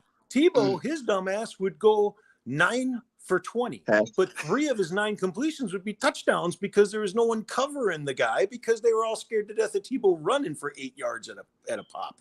No one wanted to tackle a 260-pound fucking running back. And that's a good point, David. I like what you just said. Our next quarterback, I'm not saying for him to be Lamar Jackson, right? I'm not saying he has to be on that level, but he has to be a dual threat. It can't be one of these. And Kirk Cousins, actually, I feel like he can be more of a dual threat. He's not the slowest quarterback. He can actually run. I've seen him run for a touchdown last season, if I'm not mistaken. But we need a dual threat quarterback. We can't have a pocket, the old school Tom Brady, Peyton Manning pocket passer. You know what I mean? We need that dual threat, and that's what the trend is. The dual threat quarterback is running the NFL right now. Patrick, every good quarterback, the top 3-4 quarterbacks are all dual threats. Yep. We cannot have a one-dimensional quarterback, and we have to have. I want a quarterback with good leadership ability, man. I don't want a Kirk Cousins mentality. I mean, I know last season he 13-4, whatever, but he seems like. He doesn't seem like he'll put the team on his back, man. When it counts the most, I want like I said, I want a Jalen Hurts type quarterback. And no, I don't like the Eagles, but he's like the perfect example. And of course, Patrick Mahomes. But you know, hey, last year I was so on the team of when the Eagles were in that. Do we keep Jalen Hurts? Do we trade him? I was so on team trade for Jalen Hurts. You got to build an offense around him, you know. That's what makes Denny Green so great, to come full circle, you know. Denny Green would see what his best players could do, and he would build an offense around that. You know, there was a story where Brian Billick, one of the best offensive coordinators and won a Super Bowl with the Ravens, right, as a head coach, was trying to teach Moss how to run his offense.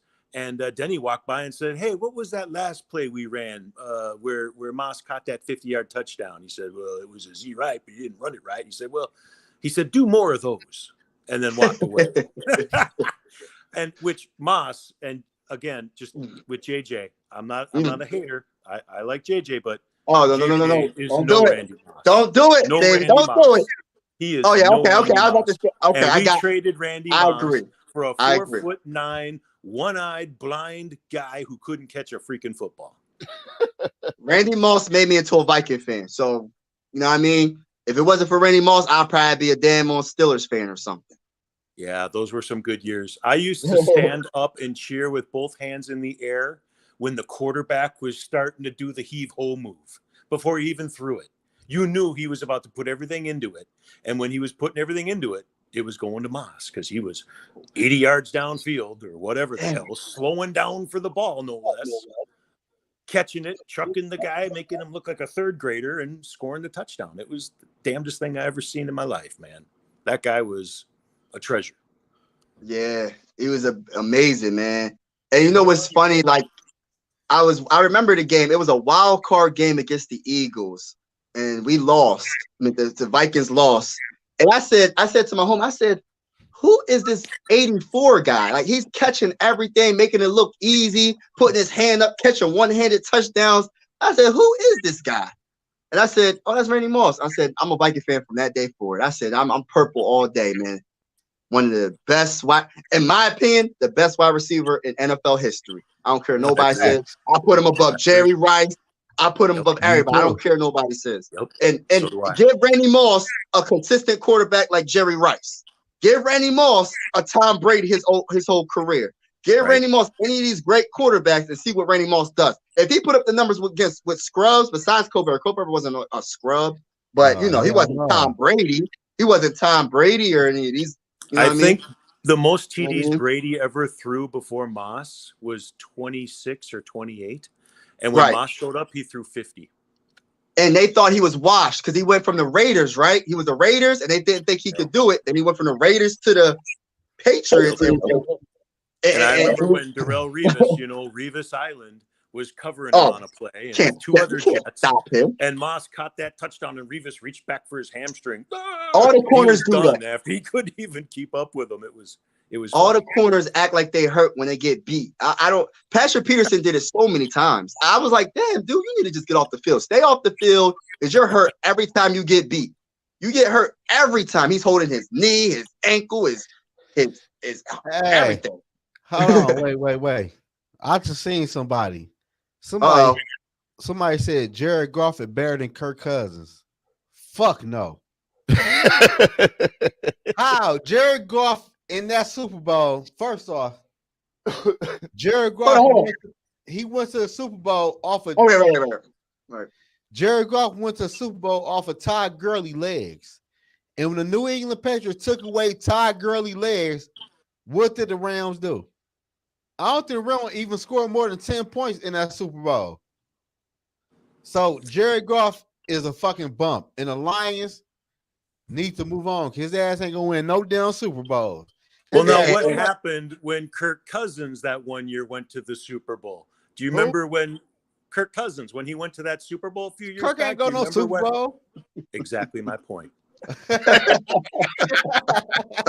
Hey, so hey, and I'm gonna tell you this right now. I don't even care if we get to the Super Bowl this year. If we get to the Super Bowl this year and Kirk Cousins throw an interception to lose the game or anything crazy, we better draft our quarterback in 2024. I don't care what anything. If you're not winning a Super Bowl, he's gone. It's a wrap. Ain't no signing him to a 1-year contract extension, 2 year, 3 years, whatever, 10-year contract extension. He's gone. I don't want Kirk. I'm not hating. I'm just stating. He ain't that guy. I'll do you one better. I think our best chance of beating San Francisco in the playoffs this year is if Kirk is their starting quarterback. Yo, Jaron Hall gonna be our starter quarterback after week 6. Take Trey Lance. Put Trey Lance out there. Let him run around. He's local kid. And we want to trade Kirk Cousins for Trey Lance and like a 3rd round pick. 2/3. 2/3. That's a good one too. That's what I heard we could do. Hold on, Trey Lance and 2/3, or just Trey Lance and Trey and 2/3. Right. I'll do that now. Oh shit, I'll do that right now. And then you can afford to pay Daniil. Then you could pay Daniil. Hey, David. Man, don't then we play San Francisco and Kirk give the big wide eye. Trey Lance can't beat out. Huh? Oh, Trey Lance would beat Kirk all day long, baby. Man, Trey Lance he can't throw. He'll take that defensive tackle that sacks Kirk and just run 3 steps to the right. Okay, but after Trey Lance do that, what will Trey Lance do? Throw to JJ. Throw the ball out of bounds. Or Addison. What play have you seen Trey Lance? Look, though, hey, David. What play have you seen? Well, I ain't seen yet. Will Trey Lance throw the ball past 20 yards downfield? I haven't seen it yet. No, I get it. He gets hurt. Let me know what play it was. Trey Lance is a bust. Quarterback coach in the entire NFL drafted him. He got Kyle Shanahan, and he effed up. We'll take him. We'll take him. Hey, Dave, let me ask you still can't draft a quarterback next year. Hey, Dave, let me ask you this, though. You'd have Trey Lance, Hall, and a first-round quarterback. I'll take that. We get a first-round pick, but other than that, I don't want no bum-ass Trey Lance. Trey Lance is a bust. He about to be a bust. I'd like to find out. I think we have the same record with Lance, 10-7 or 11-6. With Dante's in the building, East Coast Gridiron. Welcome. What's happening? Here he go. What's up? How you feeling tonight? I'm choosing Trey Lance over Kirk Cousins right now. Hell no, Trey Lance can't throw the football. That's all right. Hey, since I got my boy Dante on real quick, he can hold it down. He a bum. I'll be back. I'm telling you, it's not that I need to know what Trey Lance can or can't do. It's I know what Kirk can do. And if I'm playing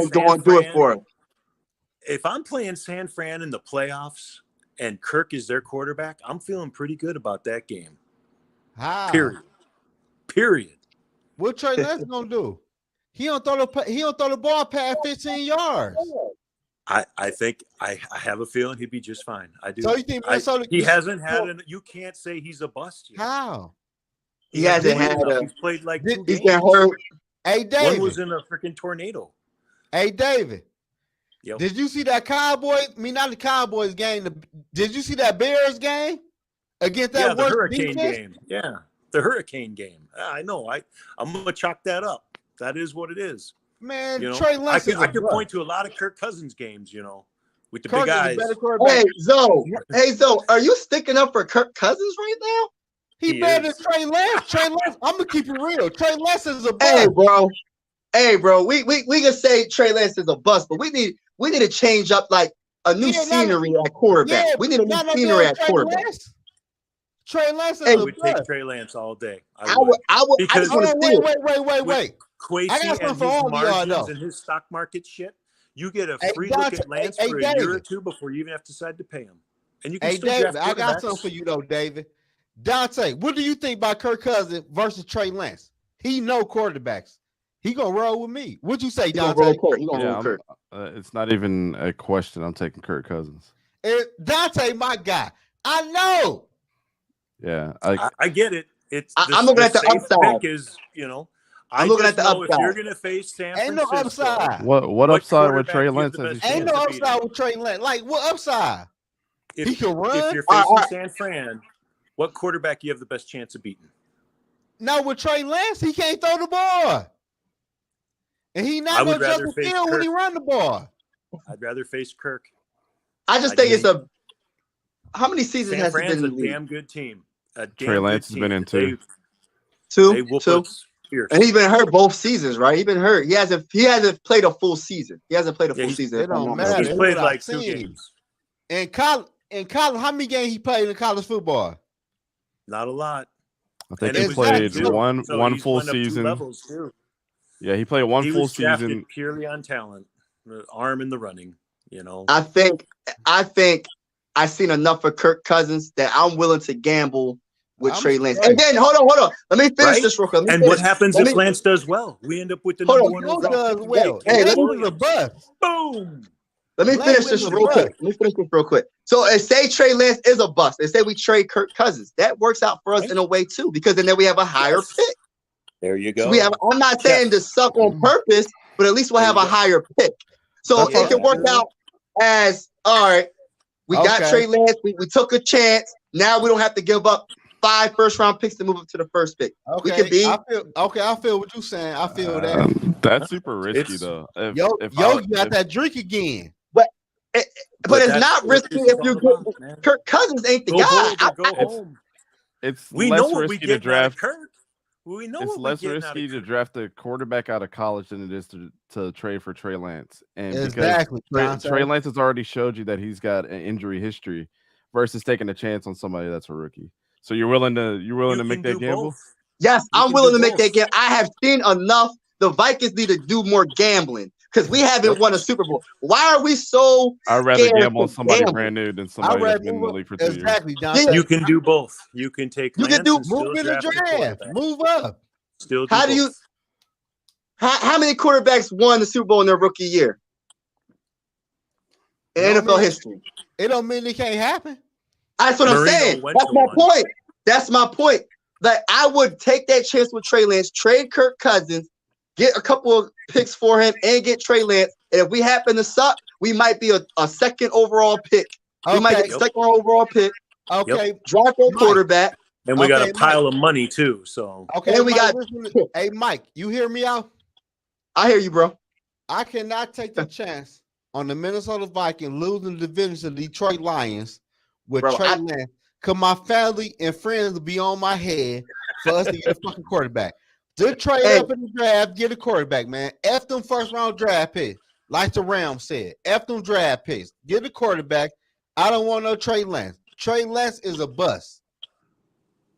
I'm not ready to call him a bust yet. If you don't think Trey Lance is a bust, not off 2 games. You drinking too much. He needs. I think the quarterback. But I look at it like this. What did Brock Purdy do with? What did Brock Purdy do with 2 games? In year 35, he finally got the position down pat. Year 35. What did Brock Purdy do with 2 games? What's that? He was what did Brock Purdy do with 2 games? Hell, Brock Purdy did 5-6 games, I think. Yeah, he did well. No, I'm talking. And he's still their quarterback. I'm talking 2 games though. I'm talking about 2 games. What did Brock Purdy look in 2 games versus Trey Lance? Yeah. Brock Purdy looked like a starting quarterback in the NFL. And Trey Lance, I get it's a good trade for both teams because they can still have Purdy, let him mend another year because a UCL injury is a 2-year injury. It's not a 1-year injury. I don't know what kind of surgery they did to the guy, but they could just rent Cousins, who will only cost them $10 million this year because we deferred all that money. Dante, speak on Matt Corral for me because. Man, nobody want to build Matt Corral. Yeah. Yogi tripping. Yogi had too many beers. Nobody want to build I love Matt Corral. I think Matt Corral's like I'll throw another one better than Trey Lance. Anybody better. Trey Lance is a bust. I don't care what round he was drafted in. He shouldn't be drafted in the first round. He ain't played no games in college. You know what's crazy? I know it's the money situation with when it came to what's his name, Lamar Jackson. I wish we would have tried to take a chance on Lamar Jackson, man. Like, he's only 26 years old. I don't know. I'll sacrifice 3 first-round picks. Go. They were going to whatever offer that came to on the table. I understand that, but just it would have made me happy as a Viking fan if they would have just been like, "Yo, we'll do that." That means that they're going to take some chances. The Vikings never take chances. You know, you could also be putting KOC to work right away, working on. I want to hear about the Matt Corral quarterback. 2024 draft. Oh, the Matt Corral. Yeah. Let's hear about the Matt Corral quarterback. I don't agree with that. Who ain't never played in the NFL. Talk that talk, Dante. Talk that talk, bro. Oh, let me get into Matt Corral. All ears, baby. All ears, man. Matt Corral's awesome. I mean, everything that he did in college defeated the odds. You can't really say that he had any weapons at Ole Miss at all. Okay. That's a good point. Went into the more impressive thing about him in college is the game against Alabama. He did not lose Ole Miss that game. He did not turn the ball over during Alabama. This is when Alabama had a juggernaut of a team as well. He was the best quarterback in college to me. He was the best quarterback that I scouted since Andrew Luck. Stop it. Stop it. Oh, I like this. Yes. Oh, this is great. I love it, man. Go out there and throw your flag out there, man. I love it. Well, I said Shedeur Sanders is the best quarterback in next year's draft. he might be. I was on the fence of saying Shedeur Sanders should have been in the Heisman voting this year, and he wasn't. Or last year.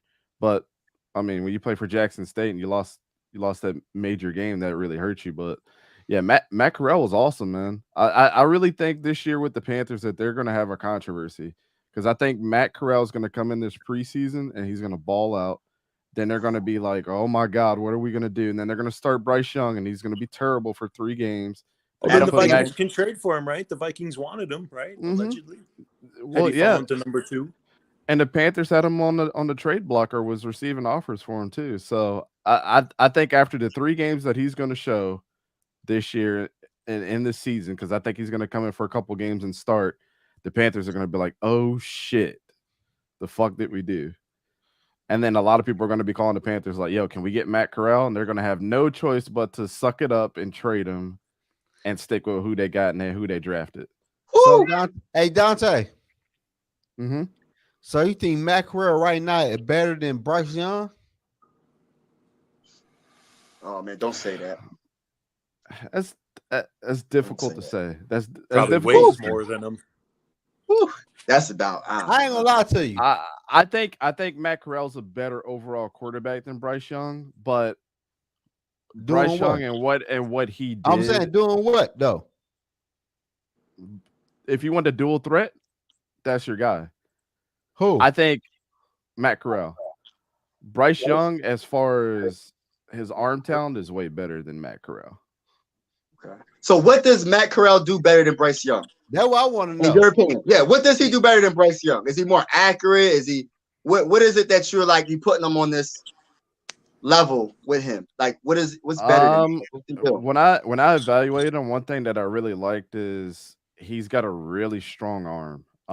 He can thread the needle like anywhere. Like if you're talking about 25 yards plus down the field, you're not going to have a problem with him putting it right in the breadbasket or that ball being short. Yogi, you've seen a couple of that too. I mean, he's really good at the deep ball, and I think with what you guys got and how JJ works, being a really good downfield threat, and Jordan Addison is the same way. They like that downfield throw, and Matt Corral's the dude that's not gonna hold back. He's gonna be risky during the games, and he's gonna throw it down there. And I think that's what he's better at. Hey, you got me feeling like this right now. I feel like getting rid of a second round pick, not a second round pick, like something to get him right now.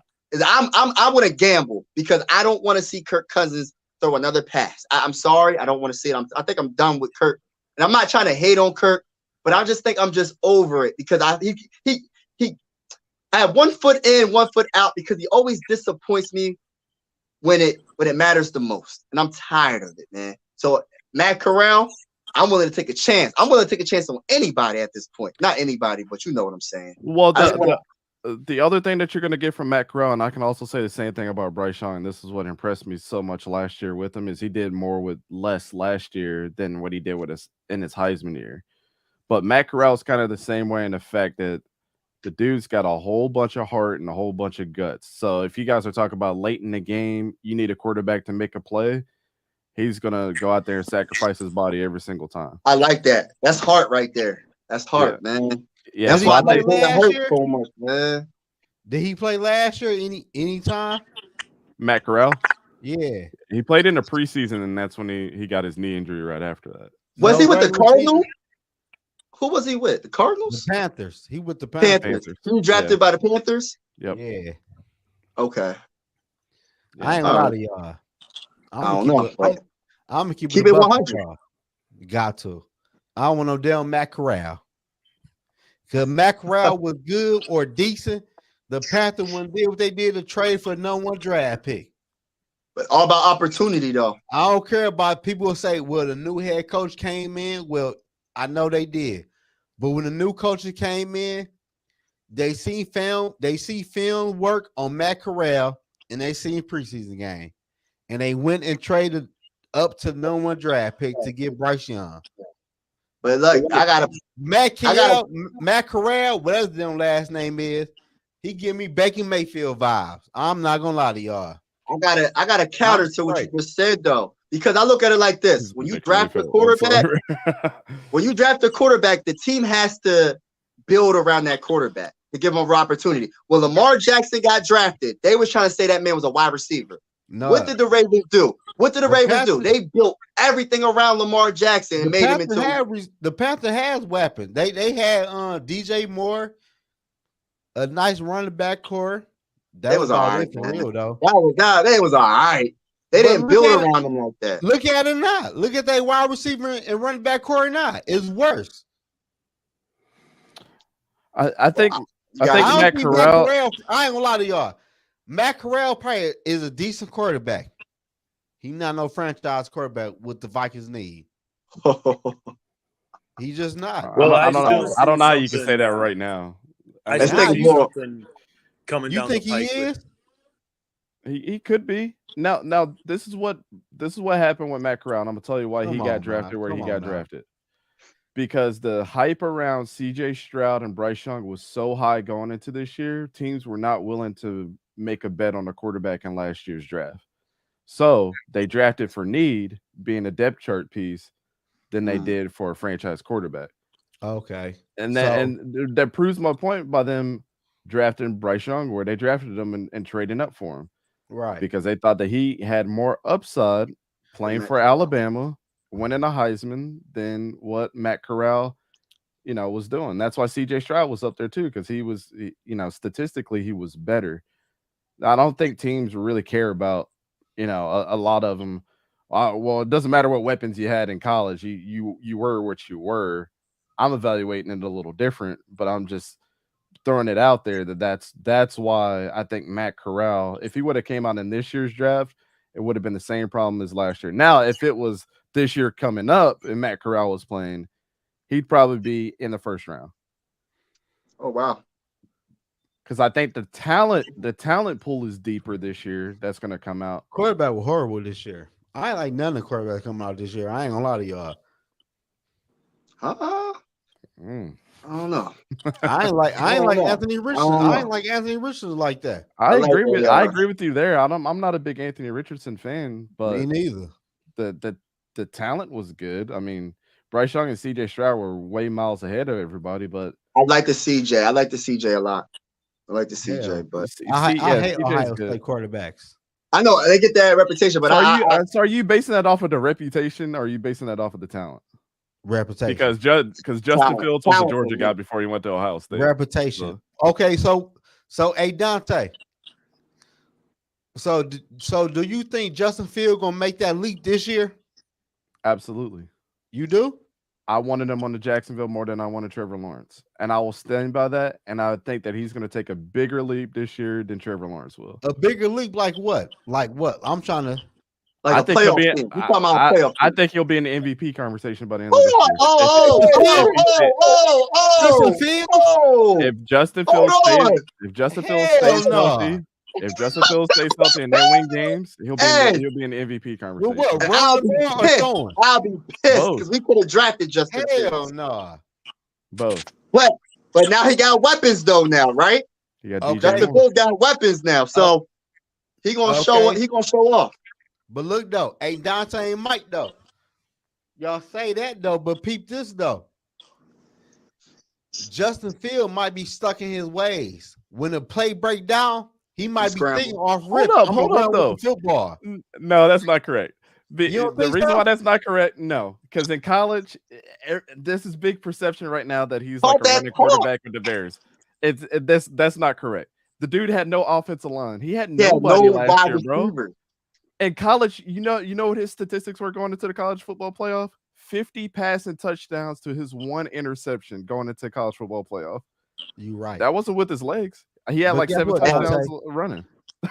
Okay, Dante. What conference did he play in? In college or in the NFL? In the college. In the Big Ten. How many good teams is in the Big Ten? A lot of them. Iowa has one of the best defenses year to year. It's Michigan State. Good teams in the Big Ten. Really, too. Hey, forget all that. Michigan State, Iowa. Michigan State ain't shit. Minnesota was good when he was there. Man, Minnesota ain't shit.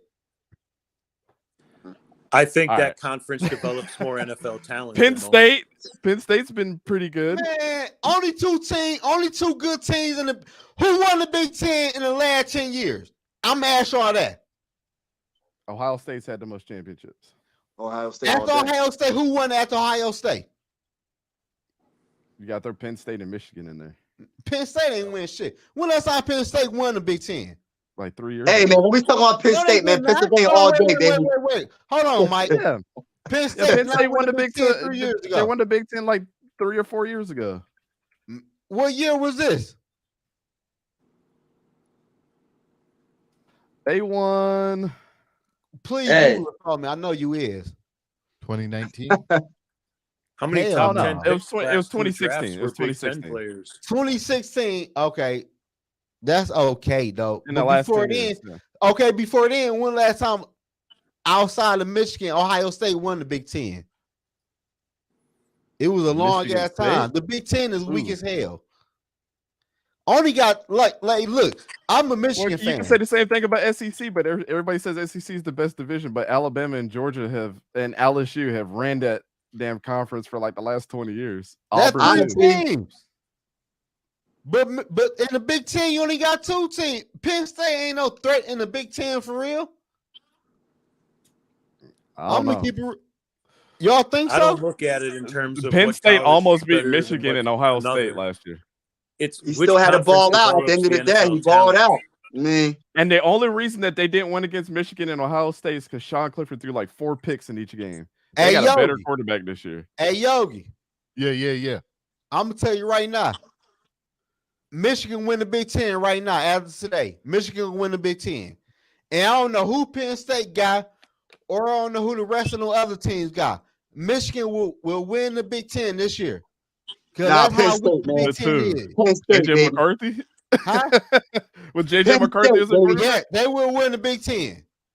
Penn State's got Drew Lohr, who's awesome. I don't care who Penn State got. Nick Singleton, one of the best running backs in the country. Hey, yo, you hear me? You hear what Dante talking, and you hear what I'm talking. Penn State Dante defense talking was really about good last individual players good. I'm talking about team.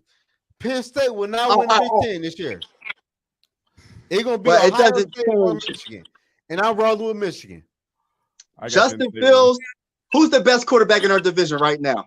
Kirk Cousins. I would say I would put Jared Goff in that category right now. What had Jared Goff done? Jared Goff's last two seasons I have been really damn good. I like and I'm a Jared Goff. I'm a Jared Goff hater. Dante, but what had Jared Goff done though, Dante?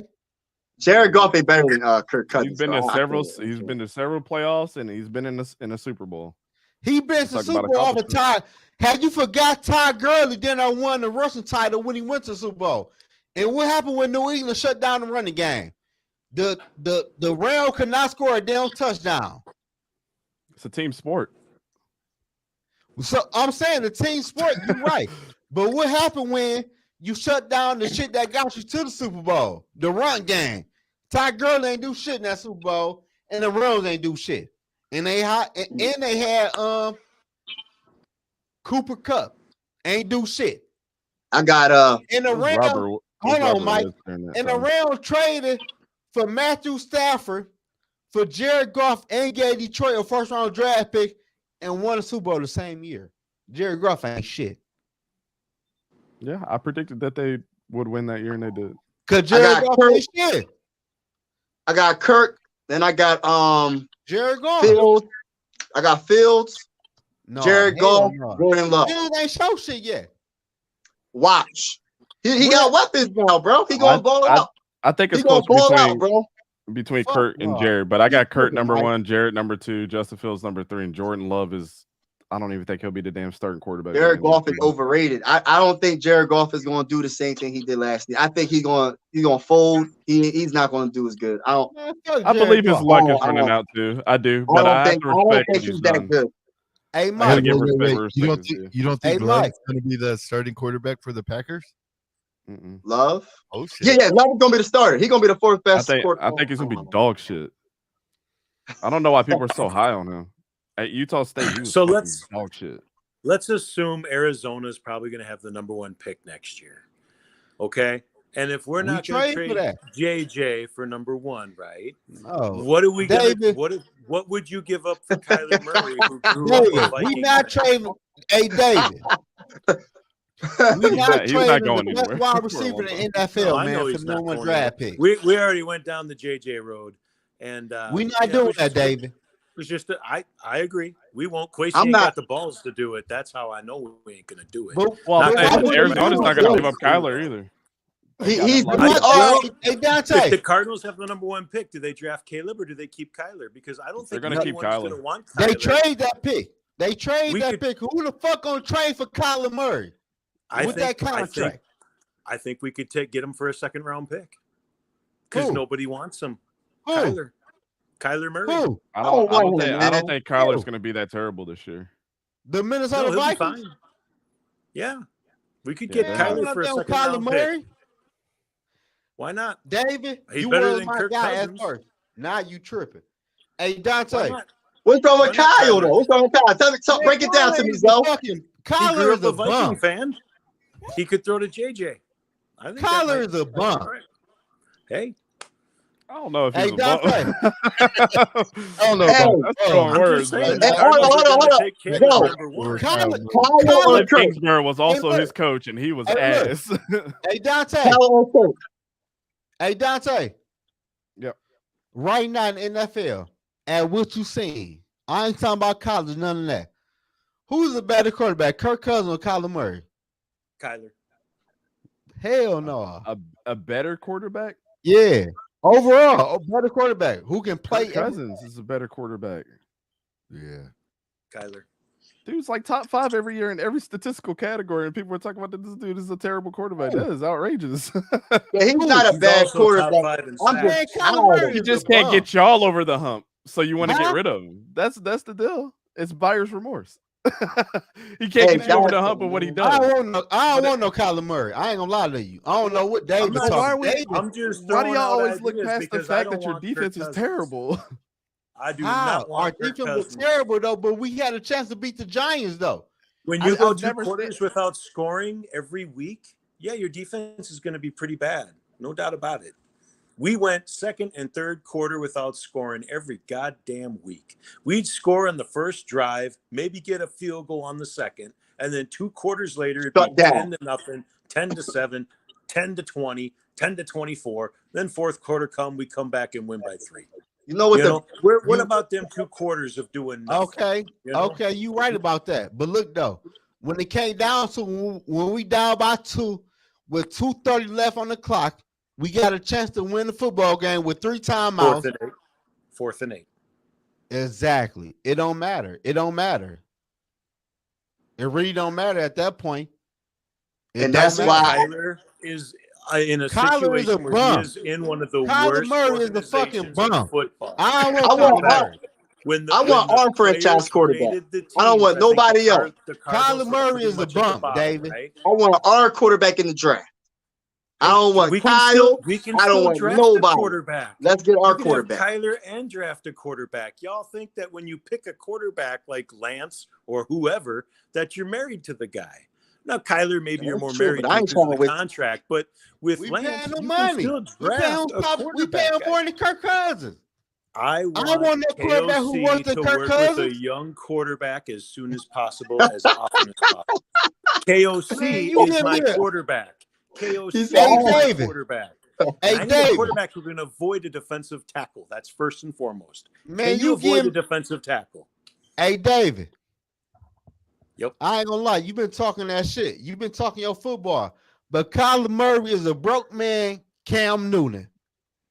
When a play break down, he gonna throw the ball out of bounds or throw the ball short. He ain't gonna make no play. We seen that. I don't want Kyle. I don't want Kyle. He's higher than Kirk Cousins. And I don't want to pay no Kyler Murray no $40 million a year. I don't know. Him hold on. 35 touchdowns a year. Dante, you think Kyle Murray is a better quarterback than Kirk Cousins? Hell no, he ain't. No. Dante, is that what you said? Not a pure quarterback, but he does have a higher completion percentage than Kirk Cousins. You guys understand that, right? Is he better than Kirk Cousins? He checked down all the time. He's better. He checked down more than Kirk Cousins. Statistically, he's not better than Kirk. Let him have Justin. Hey, let him have Justin. When you're on a better team, he can't be DeAndre Hopkins. Statistically be better. But when you watch, he ain't better than Justin. He's a better football. No, I'm saying no. Kirk is. Kyler Murray ain't do shit with DeAndre Hopkins. He did find Hopkins. What's Kyler Murray do with since he? I don't know. He's out there with JJ. Stop the cat, bro. Stop the cat. He ain't better than JJ. He's on a team yet? No, I'm not saying he better though, but he a top wide receiver. I'm saying, what did he do with DeAndre Hopkins? He ain't do shit did a with lot him. because as soon as remember when they went like 11-0, as soon as DeAndre Hopkins got hurt, they never went 11-0. How old is Kyle? He's still in his like 25? 26. He's young. 25 years 27. That's good. And he's he runs. Hey, look. The guy runs back there too. They never win runs 11-0. They probably win 8-0, never 11-0. No, they win 11-0. They win 11-0. But you gotta think of the team. You gotta think of the whole team though. But what year did they go 11-0 though? And they fell off. I can get a number 1 overall pick for nothing. Or I can get a number 3 overall pick for nothing. And I can still draft a quarterback. I don't want Kirk Cousins anymore. I'm tired of I'll be right back. The shit where he just gets sacked and throws the check down. You know, I want to have fun watching football. Look, as good as last year was, right? Record-wise, I couldn't stand watching those games. I would watch the first couple drives, and then the second and third quarter, I'd take a break. I'd go, well, I know we ain't doing shit for 2 quarters. Take a break, come back on the 4th. I watched 2 quarters a game all year last year. Like, did y'all see the Colts game? Did y'all watch the Colts game? Yeah. Yeah. Did you see how bad the offense? Did you see how bad the offense? It wasn't just the defense. It was the offense. It was terrible. Yeah. It was the most terrible game. I know we came back and won that game. But it was against the damn Colts, man. It was against the Colts. We was down 31-0. Was it 31-0 first half? Terrible. It was bad. We need some changes. I know we was 13-4, but we need to make changes at the most important position, and that's the Kirk Cousins. We got to get rid of him. Hey, Mike. Yo, my thing is this, man. We got Kirk Cousins. Kirk Cousins. I don't want. We got Kirk Cousins. It is what it is. Nah, man, it is. We don't want. No, it ain't. No, but look, gotta get rid of him. What you mean? It is what it is. It's after this year. After this year. Oh, I was about to say. After this year, we can do whatever, but I don't know fucking Kyler Murray, man. I agree with Dante. Kyle Murray better than Kirk, man. No, he not. How? He's a dual threat, and he got an arm. He just gotta have the right coach and the right system around him. With the right system and the right coach around him. Hey, Mike. Kyler Murray's favorite team was the Vikings. Hey, Mike. Talk to me, brother. This is the same quarterback who I seen in the playoffs who won dive on a loose football, but he better than Kirk Cousins. And this and what did Kirk? Hold on. And what did Kirk Cousins do, Zoe? He threw a 2-yard pass to the tight end on 4th and 8. I'm just saying, bro. They both sucked in the playoffs, but I'd rather have a young, up and coming quarterback than a quarterback that's 35 years old that he puts up numbers in the regular season, but when it counts the most, we all know Kirk is going to fold under pressure. And you know what Kirk said after that 4th and 2 play? He said he's doing his job. Should have taken the sack. Kirk is would have looked better taking the sack. Hey, Mike.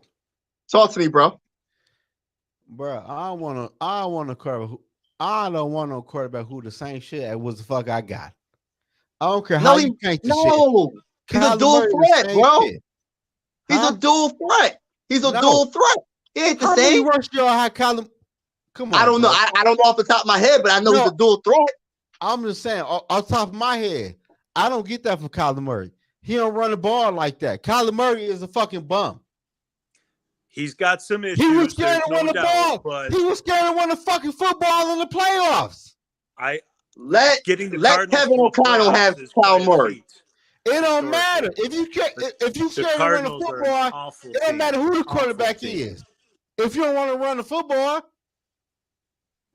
I gotta look up the stats. To see. Now you got me want to do a video. I'm gonna do a video about Kyle Murray just because you talk about him. I'm gonna make a 10-minute video talking about why we should trade Kirk Cousins to the Cardinals for Kyle Murray. He's 26 years old, got more upside, dual threat. Have their number 1 pick and then get him for pennies on the dollar. Pennies on the dollar. I do that. But I wanted Lamar Jackson. Though. That's what I really wanted. I wanted Lamar. That's what I wanted. But nobody wanted to do it. I know the Ravens could match it. But what if the Ravens didn't match it? Ain't nobody thinking about that. What if they didn't match it? Because they would have got the 2 first-round picks or the 3, whatever they was going to get, and they would have traded up for this for 2023 NFL. They would have drafted CJ or something. You know what I'm saying? So they probably wouldn't have matched it. You never know. But we would have Lamar Jackson and JJ. Imagine that.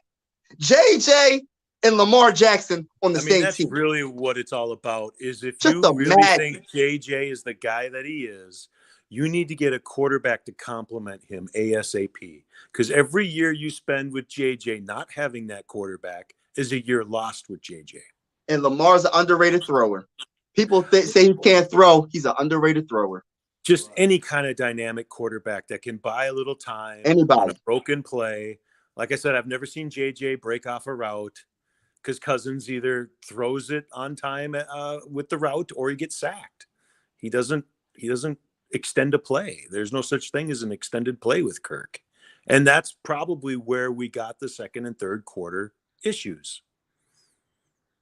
I'm just tired of this is my whole. We got to not do the Viking thing. I'm tired of us doing the typical Viking thing. We have to gamble. Ain't no if buts about it. I don't care if we go for Kyle Murray, we draft someone in 2024.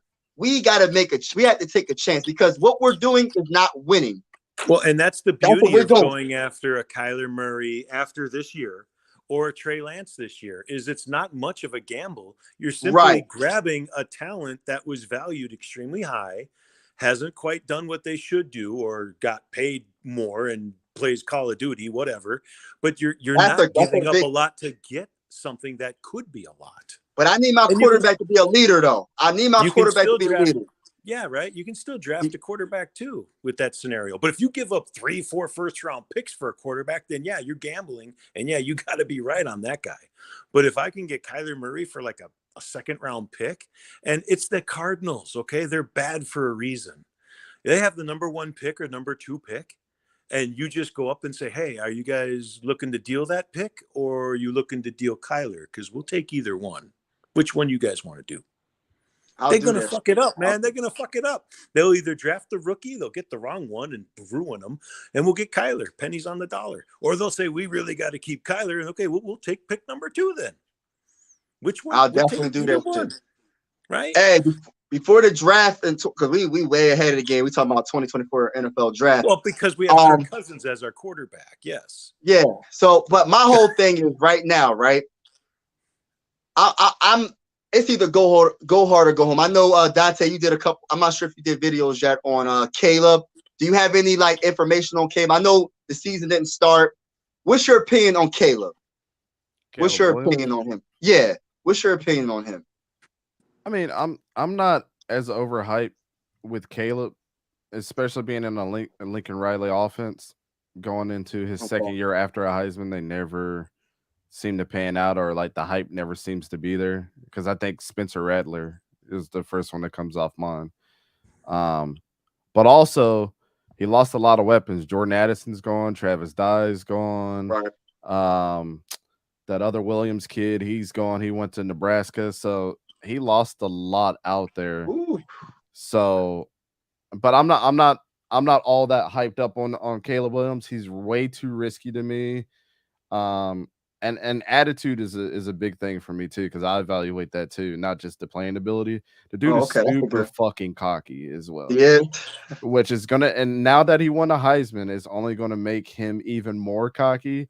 And there's already reports coming out and saying that he's feeling himself a little bit. And I think he's gonna get smacked in the mouth this year. I don't think he's gonna be as good.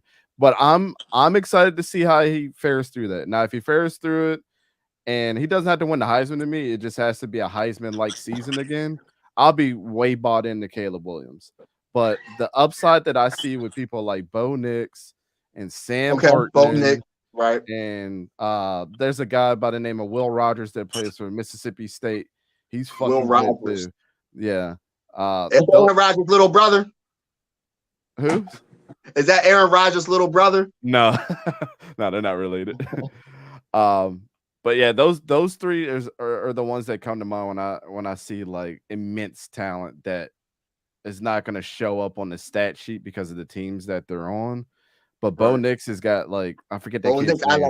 I like him. Bo Nix is awesome. Like, I mean, all of us have pretty much everybody part of ECG has him as the Heisman winner this year. But I'm really high on Sam Hartman too. Like, I almost wanted to switch my Heisman winner to him. He transferred from Wake Forest, and now he's with Notre Dame. Had the starting quarterback there pretty much transfer out, because I think he's scared of his talent. And Sam Hartman's like number 18 all time in touchdown passes, like in the history of college football. So I think he's gonna ball the fuck out this year. I have 2 more questions, Dante. So when you see you're on mute, Yogi. Jalen Hurts, right? Mm-hmm. What did you think of Jalen Hurts in college? And then my second question is there a potential Jalen Hurts in this 2024 draft that you can kind of see, maybe, possibility? That would draft. I love Jalen Hurts ever since high school. I know, man. Okay. I've always been a huge fan of Jalen Hurts. Now, when that whole switch happened at Alabama between him and Tua was fucking incredible. Like, one of the best accurate throwers of the football that you would ever see. And his stats said that. Like, I'm really big on Tua still being in Miami. I just think that he got crunched up in the, those concussions are going to get to him. But when he transferred out to Oklahoma, I'll tell you what, that draft class, it was him, Justin Fields. Who ended up winning that year? Him, Justin Fields. Oh, Joe Burrow. And Chase Young was in that draft. Or in that Heisman.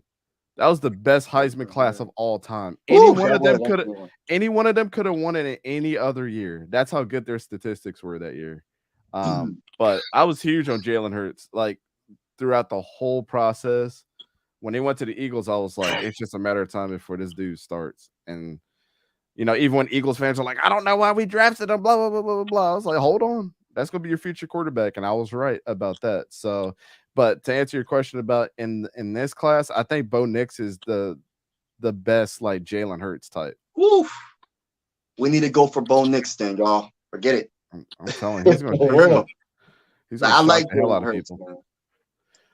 I was trying to tell Eagle fans about Jalen Hurts. They was like, I don't like Jalen Hurts. He's not accurate. I said, y'all just didn't watch him in Oklahoma. Y'all didn't watch him. Y'all Eagle fans don't know nothing. Because I'm from PA. He made every single throw at Oklahoma. I don't know what he needed to do. That's what I was trying to say. I was like, his leadership, he's a good quarterback. He's like, well, I don't know if I like him. I said, man, y'all don't know what y'all talking about. Now they're like, they're hopped on the wagon now. Now they're Jalen Hurts fans now. But that's my guy, man. I just wish the Vikings would have drafted him. I'm salty about that, man. Let me tell you, draft in second round. To even get you guys more on the Bo Nix train, I'm gonna tell you this incredible stat last year. His offensive line was ass. It sucked. Like statistically, they sucked. But when you look at how many times he got sacked last year, give me a number. How many times you think he got sacked? Half as many as Kirk. 4. 10. I'm going 10. He got sacked 5 times last year. And when you watch those games, his pass protection was one of the worst in college football. It's because he was rolling out and was being athletic and making plays on his feet. If you guys want a Minnesota Viking that's a dual threat, that's get hype, bro. Let's go. Let's go.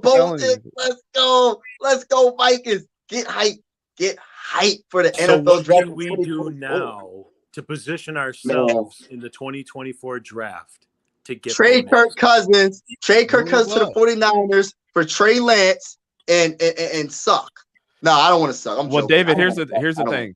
Here's what I think is going to happen. If Bo Nix does win the Heisman, let's say I'm predicting them to go undefeated this year and get their ass kicked by Georgia in the national championship. But that's not going to be a stain on Bo Nix at all. They're just going to say his team was not well equipped because I can't name one good superstar outside of him that's on that team right now outside of one of the defensive guys there. Right. In this draft, he's not going to get chosen high because of his age.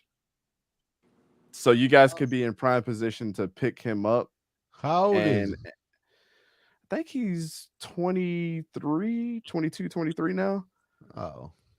He spent a couple years at Auburn. His dad played there, and he's 23 years old now. So that's very, very old in the guys that are. So he's gonna be 24 next year by the time he gets drafted. So when people evaluate that, they're gonna be like, "Oh shit, this kid's old." Probably perfect second, age third round to start day one, though. Exactly, and he'll be mature enough to do that as well. And what's going to give him the best experience? And he's a really smart kid. If you ever watch his interviews, always the right answer. Came from the SEC, went all the way across the country. Took that step. Was one of the best quarterbacks last year. So, like, if you think about him aesthetically as like a quarterback and dealing with the adversity and changing systems and things like that, he's kind of the perfect guy that you want because you know that he can go somewhere and still perform. I mean, the dude's from Alabama, went all the way to Oregon. You know what I'm saying? Like, so realistically, the way the Vikings are in that middle tier range with a 16 to 22 pick, with Kirk Cousins, Bo Nix in that range for us to be able to pick him up without giving up draft capital in the future. The only way to get to pick 5, no matter what quarterback we want. Yeah, the only way that Bo Nix will be a sure bet, number 1 overall pick, and they won't give a shit about any of that age stuff, is if he comes in, goes undefeated, beats the shit out of Georgia, and breaks all of Joe Burrow's records in the same year. That shit ain't gonna happen. Just let you know that right now. He doesn't have the firepower to do that. So there's nothing to be scared of. He's gonna be I don't think he's going to be in the first round, but he'll definitely be a second round pick somewhere, chosen pretty high. If he has the season that I think he'll have. These quarterbacks all get driven up, man. They all get pushed up every year, every freaking year. We're going to have to move up to get one of these guys. And so I think we got to get rid of Hunter with whatever the hell we can get. I think we're kind of answering the Hunter question here. I think there's another kid that you guys can look out for and that I've liked and I've kind of undermined too until last year I really started paying attention to him. It's a kid at Coastal Carolina and he plays for a small school, and that's one thing. But the stats that he puts up every fucking year is insane. His name is Grayson McCall. And if you want a kind of a dual threat kind of guy, kind of like a Bo Nix's like kind of quarterback, he's probably the guy that you could probably hone in on too. But I would start paying it. Grayson McCall, I'd start paying attention to him because he's incredible too. He just plays for Coastal Carolina. So, but they win like 10 to 11 games a year. They only lose like one game. So, I mean, he's definitely the best football player that's ever come to that school. And then he entered a transfer portal this year too. So he was going to get a lot of big schools wanted him, and he decided to go back to Coastal Carolina. I don't know why. Yeah. But that shit was weird to me. If we're going to draft a quarterback next year and start him either right away or the following year, and we're going to have a pile of money next year, say we don't sign Hunter, we have a big pile of money. What is the top free agent defensive pass rusher that could be available next year? I bet none of us have the answer, but it's a question worth looking into and wondering about, because I say you get the rookie quarterback and you get the top free agent pass rushing, edge rushing 3-4 guy. Micah Parsons. That ain't happening. Is he really going to be a free agent? Cowboys going to lock his ass up for like 20 years. Here's your pile of money. Here you go. Yes, there you go. I'm going to give you a name, and he's actually from my team, from the Jaguars. His name is Josh Allen. People are going to be chopping for the bits because I think his contract is up next year. See, this is the kind of thinking I want Kwesi to do. I want him to think about, look, we can compete this year with or without Kirk. We can compete this year with or without Daniil. We can. We can win the division. We can go 11-6 or 10-7 and win the first round or lose the first round. I don't know, but it's all going to end the same. So how do we get the pick we need to get the quarterback we want? And how do we get that pass rushing stud who's younger than Daniil and a better fit in a 3-4 defense? Those are the two tasks I challenge Kwesi to make happen in 2024. So looking to probably get Joey Bosa too. In a position for that. See if you guys could trade for Joey Bosa too, because he'd already be 3 years into his contract with the Chargers. So they'll be probably doing some contract talks right there. And I think he could play in any fucking system, to be honest with you. 3-4, 4-3, 3-3-5, like whatever you need. That he's your You don't guy. think the Chargers are going to want to keep him? The Chargers are really fickle with their money too, and they're not going to want to keep overpaying somebody. And then I'll tell you what's going to throw them off: Justin Herbert. That contract is going to be fucking outrageous, whatever he gets. Right, and it's not about being fickle. It's really about what 5 or 6 guys do you want to pay, and what positions do you value most? I think O-tackle is one, so Darisaw you're kept. I think wide receiver is another, so there you go. You do need a pass rusher on the outside. I agree. Pay whoever, but Daniil just isn't the right fit or the right age for where this team is heading. So we got to move on from that. And whether you pay a quarterback and you think that's the only way to win, that's one thing, or whether you decide to develop an offense that doesn't require such a good quarterback, Right. Which is the direction I want to go, but no one in the league does it, so it ain't gonna happen. But so then, how do we get one of those top quarterbacks and a top pass rusher, either via free agency or hell, draft one and sign one, right? Get one in the second round, sign a top free agent pass rusher. So, I mean, if you sign Hunter, you're not getting a free agent pass rusher. You're probably not keeping Kirk. Not that any of us want to, but I could live with Kirk one more year, maybe. But oh hell, I know. I feel bad even saying it. You salty with that one, bro? Hey, and with that, we're gonna wrap it up. We've been on about 2.5 hours. I want to thank you, David, for jumping on. I want to thank Dante from East Coast Gridiron for jumping on. Zoe from In the Zoe podcast, and Mike Sports Vibes. Mike and Zoe, stay on the line. But yeah, thank you guys for hitting us up. We'll be back next Saturday.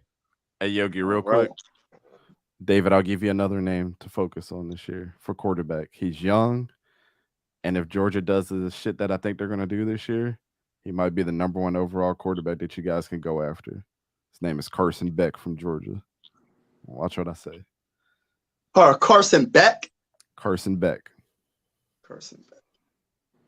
All right. Come on. Let's see what's up with him. Sounds good. All right, guys.